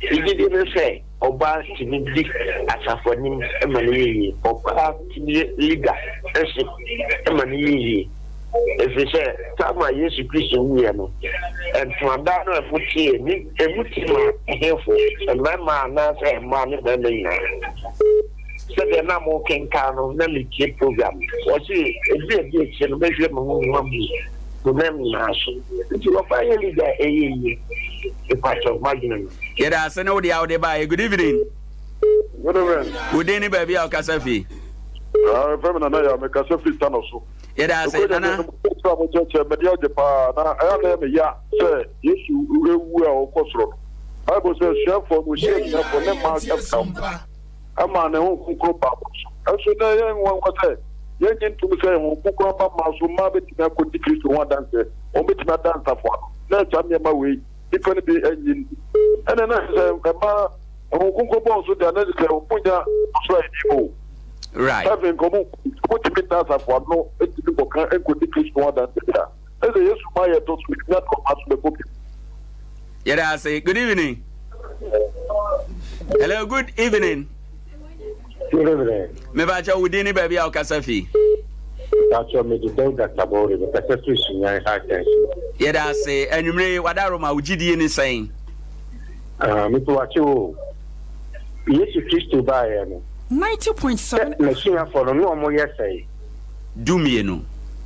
Dumienu pacho ba na ba ma yesai le. No ba nka ho. That's all. SOMPA FM. Enu tini yesi oba ntini leader.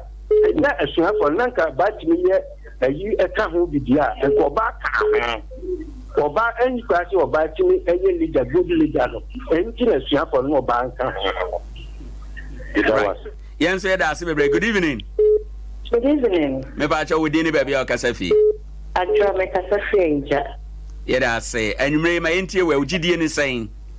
Yɛde nyankopɔn hyira mo ɛwɔ nkyɛkyerɛ a moakɔ so a da na bia da no kwasɛm ɛwɔ mu adi ama yɛ ho na deɛ meka ne sɛ yɛka kyerɛ nsɛm no a ɛnokwasɛm deɛ sɛdeɛ bible no ma yɛate ase sɛ wobɛhwɛ ne ho nkonko gu mmɔfra mmaa mmarima nketewa ne akɛseɛ soɔ no ɔma yɛ ho kwan sɛ mmaa nso sɛdeɛ papa no kaeɛ no sɛ nyankopɔn yɛ wadom na wo nkonko no ba wo so na ahoɔden no baa yɛ adwuma no. So the media very crazy. Not as a possible for some more case man associate pastors. No, are they not leaders? Obi evangelist. Na o one for pay a doma bar on your leader na. So to me for here craba dia. Then you know bad them one more. Want to mention it. Again na adomo no ayem kom sa dom na emma mrema so na manwa na ekoso anya ka dom na obia wo ni kwan se nyankopon de me ho maka no onye aduma no ta na bible na maye kwan yanko. Good evening.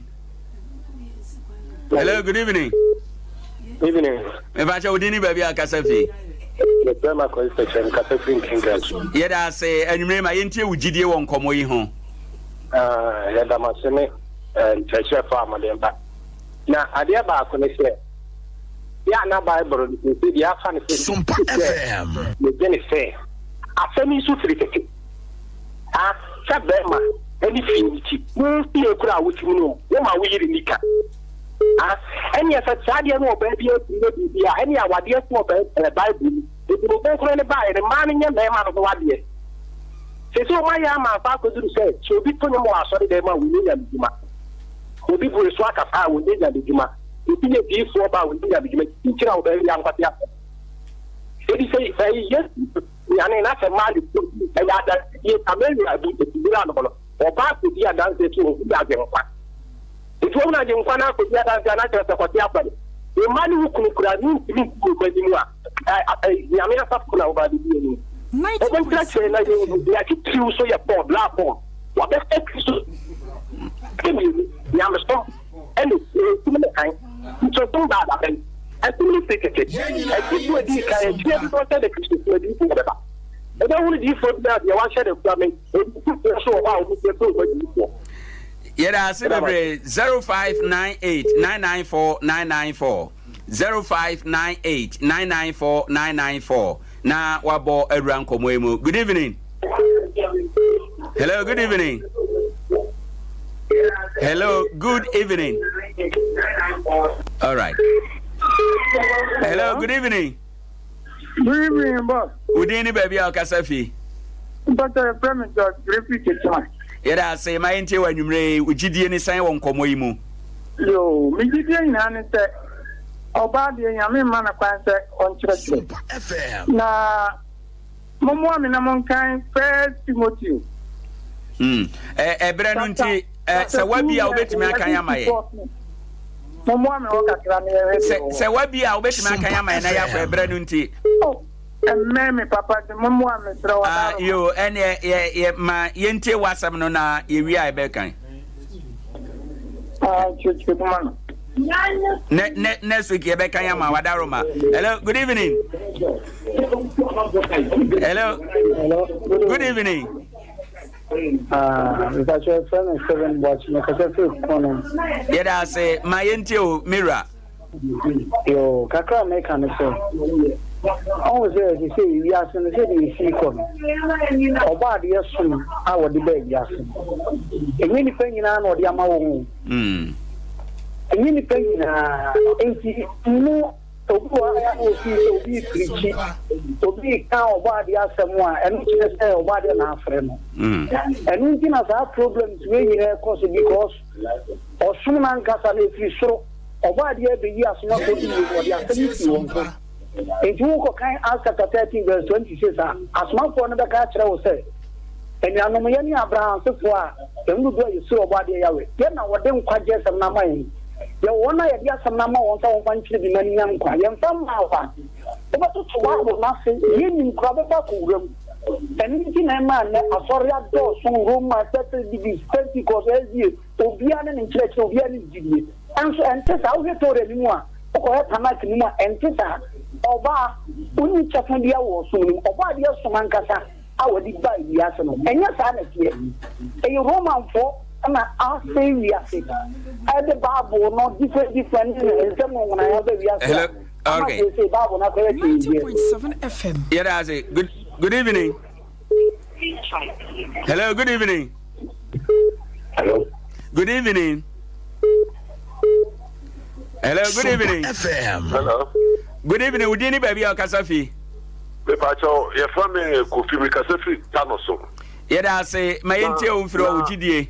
Na first mo pona sem ba ko reverend no o say first Paul o tete Paul no ye dey Romani ayi kamoni ni me ma cheme kama Paul ba ye na kamusum na ba na kamusum ba ade tina wo ma ye hunu na ye siesie de wo eh debra bu je fi de kase mu kasa bo se de tete Paul o ye kamoni o ma me je ma cheme papa wọ́n sàn kọ́ ní ọmọ bíi na yẹ sùn adìẹ ẹ wọ efidie ní so wọ́n yẹ sùn gbọ́ kọ́ ẹ̀kọ́ àǹsán náà nǹkan bó sùn bá. yẹ dá sẹ ọbẹ kyerẹ mu. Good evening. Hello, good evening. Hello. Good evening.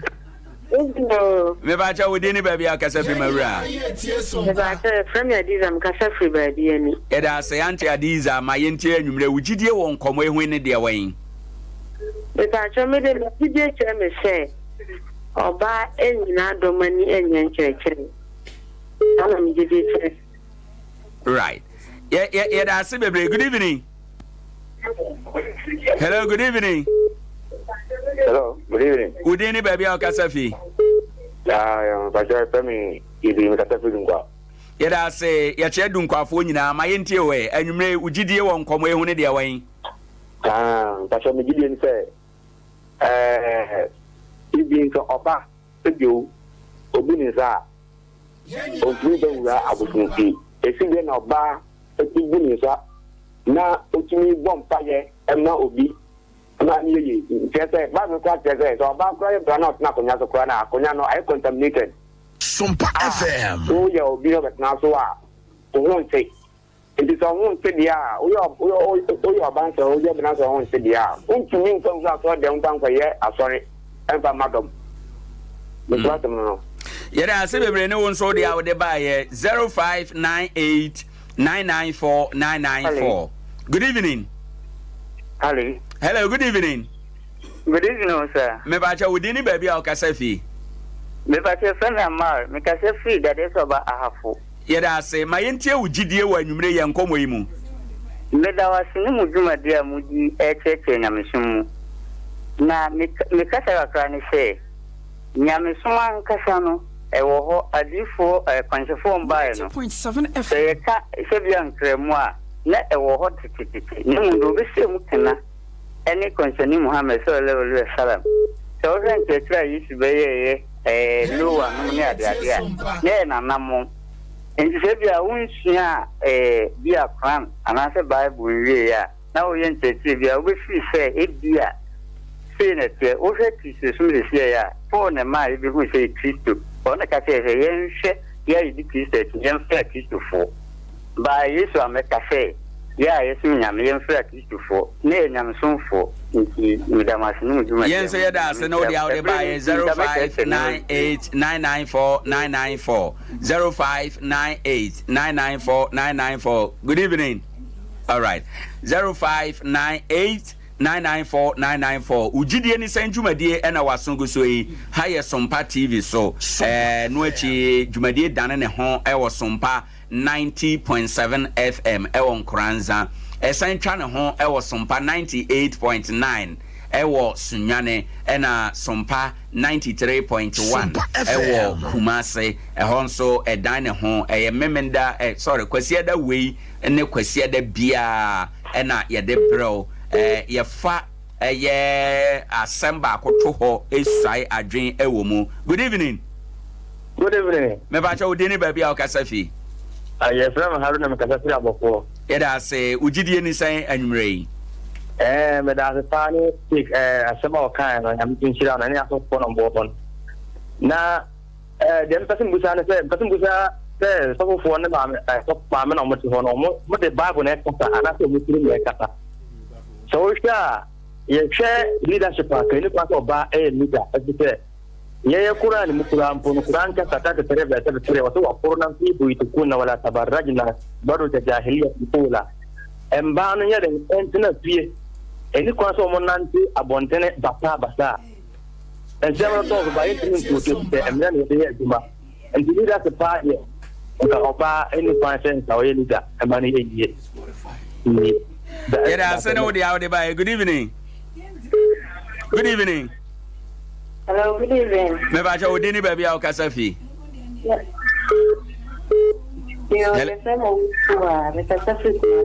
Yeah, I say my ente wa nwumre Gyedie Ne Sen won komo yi mu. No crazy oba any kwan for church because Christo Ram. Oh, wadaro ma one so kakra wai.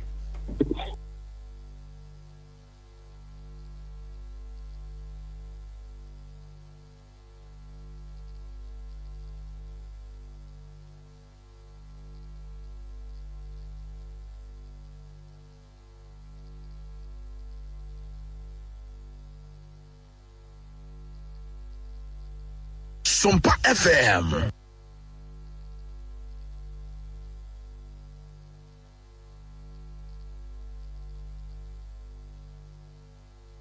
Bisa enu ba ku bi na ofre ne se so ncheche mu ni kire se emira Moses ba no na Mohammed yamba nti mani ye mistake ko kase wo ye kremoni ampese bi bisa se Bible mu ye wa pam dada na wa pam foforo nti apam foforo na apam dada mu no pese mi hunu se Yesu die wa he na Yesu ebeto no nakaka mpese bisa no. All right. Enti ye nkomo ya ye die oba wo ho kwan ana. All right. Good evening. Good evening. Wodi ni baby akasafi. Na sama jare mfesi akutuga. Ye da se ma ente wa nwumre. Yo me da ma ti mama juma anwumre. Ye nyina ye tie SOMPA. Ke ye hia oba de boss wo ba ka te no. O sa ti juma die no. Wa nfa e ma nhim. Ana wasoma no daba Yesu Kristo. Man ba ka ti so no. Yesu ayi enipa no no ma ye juma no. Amfa oba nhim. Kachoka se. Or ni nyame friend no. Eni obi sore o ti obi afra mi na ngo afra mi ani ami afra mi. Ehi fa ni na mi gina afra obi. Eye choosing ebi ni bi no leni omusua na ma fa juma no. E ma no omusua ana mo fa juma no. Oba can never be a leader. Oba ntimi obi da. Awo be ma so nyankopon mpre so. Na Yesu oba e fe na ma wo ho. Oba de ba sa tene na ma wo ho. O sma gifo o fra komshafo no. Pan so oba ade nyame no o yam so ana. Ana Yesu o yam so. Tebi e ma mpremu ayesua ana na mo sua ana mo hu bibi. Eno ma mo kwan se me leader. Me sia mo mi ama no mo. Era se yafa dia utwato wa hana yeme sorry Jumade so. Good evening. Hello, good evening. Good evening. Me ba cha wodi ni baby akasafi. E pa ta me kasafi na na poto. Ye da se ma yenti wa nwumre. If I told me, say, Oba and your soft, and you pass over a leader. Any coins or by a leader? Ah, I didn't hear. And you pass over a leader, say, Uncle Pam Fasta, I now farmer. May I say, any Odia Ode Ebaya, every for Yemfa a offer a Drumadino in Siha and Nom. Na Miranum Wahana, Yemfa Simabako Bacon, Emre, na Yen sorry, and Numre, Ewaha and Nom. Dickness, me shall say, or honor na. What's a me chat or ba now will be can say or ba or bebun in San and Yakahon, and Dinami bisa say atemu ba heaven quite no so no babu in sa unko biana.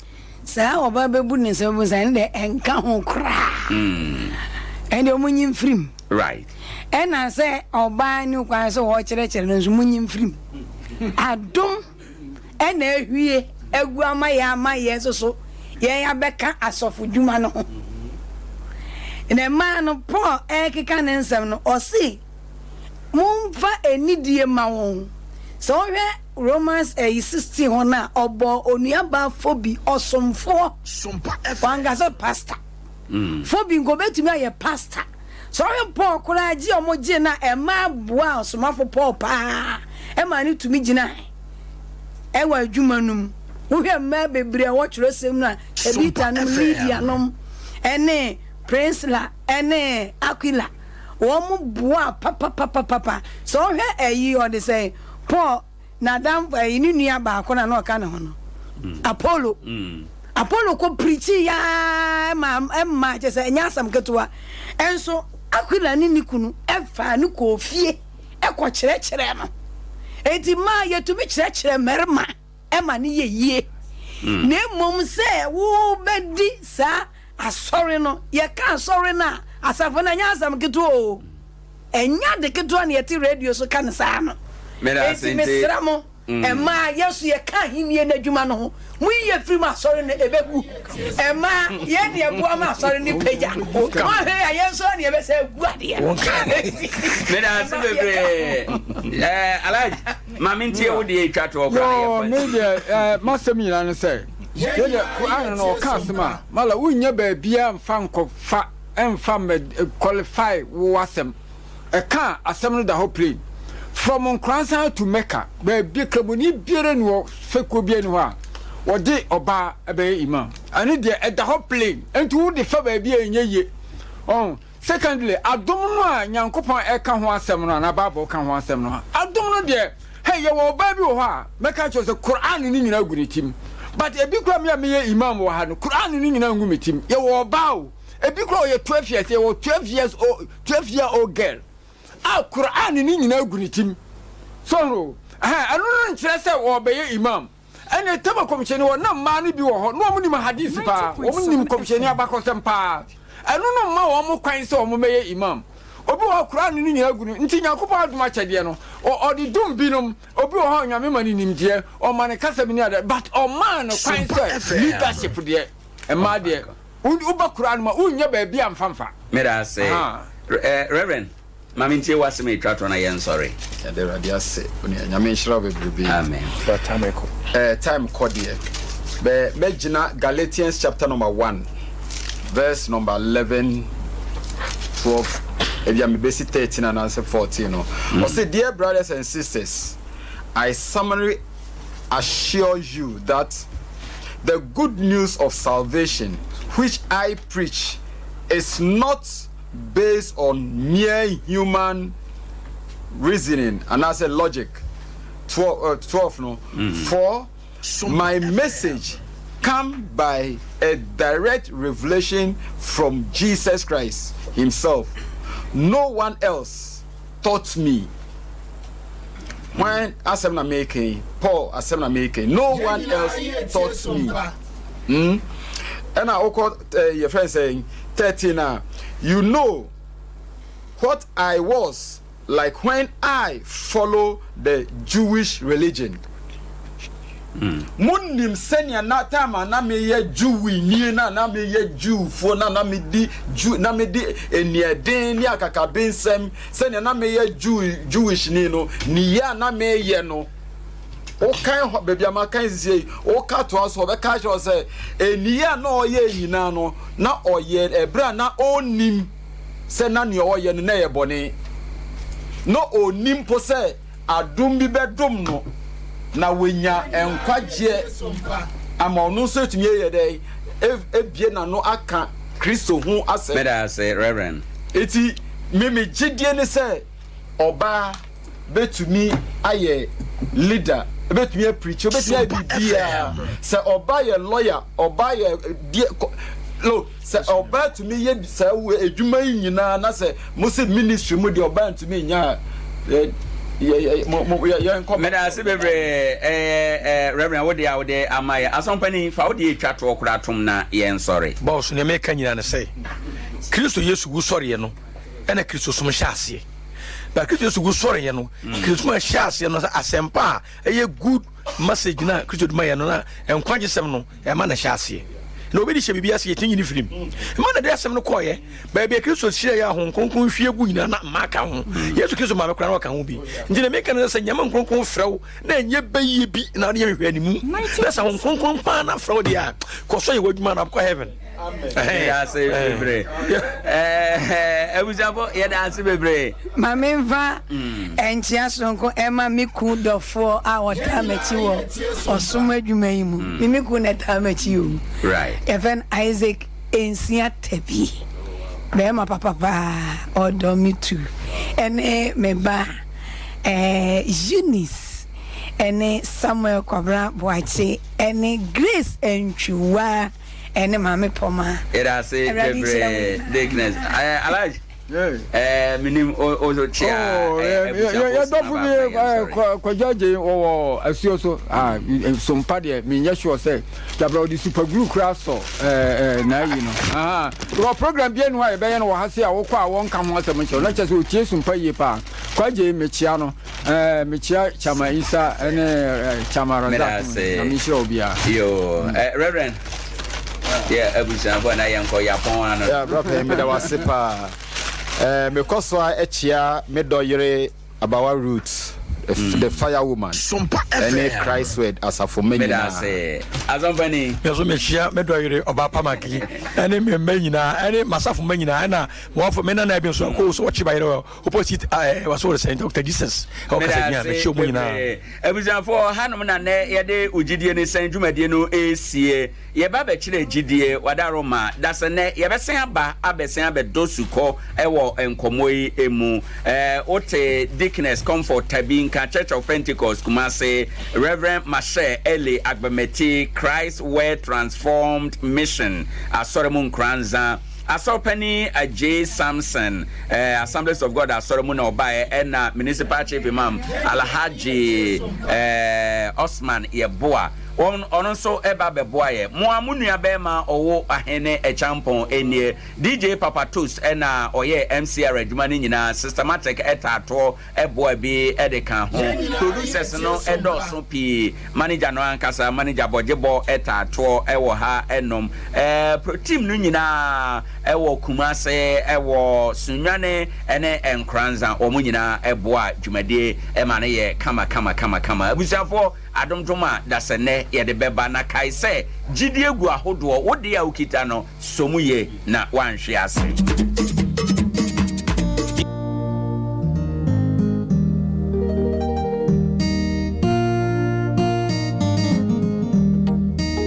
Onitimbi epue opue ya wampue ni kwao odi enijie ni mkansha abrabo mu afutu nyamsumu ani da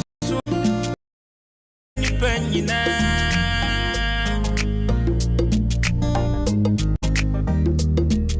SOMPA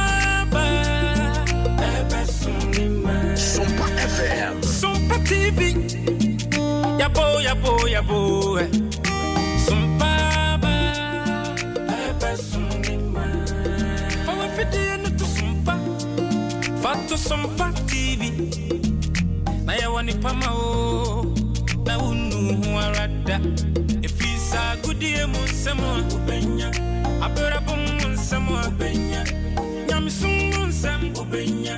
I need you moon some Ubenya. And your pana kakuma Ubenya. Yamai Muamanya some Ubenya. Or some party bravo Ubenya. Ubenya Nina. SOMPA TV. Yabana papini so. SOMPA dear. Emma Kefiapa. Sele mu ayebasa na mu sewa biswa mu ayedu demu nina sikanje mu bia shibe wosura sasiso.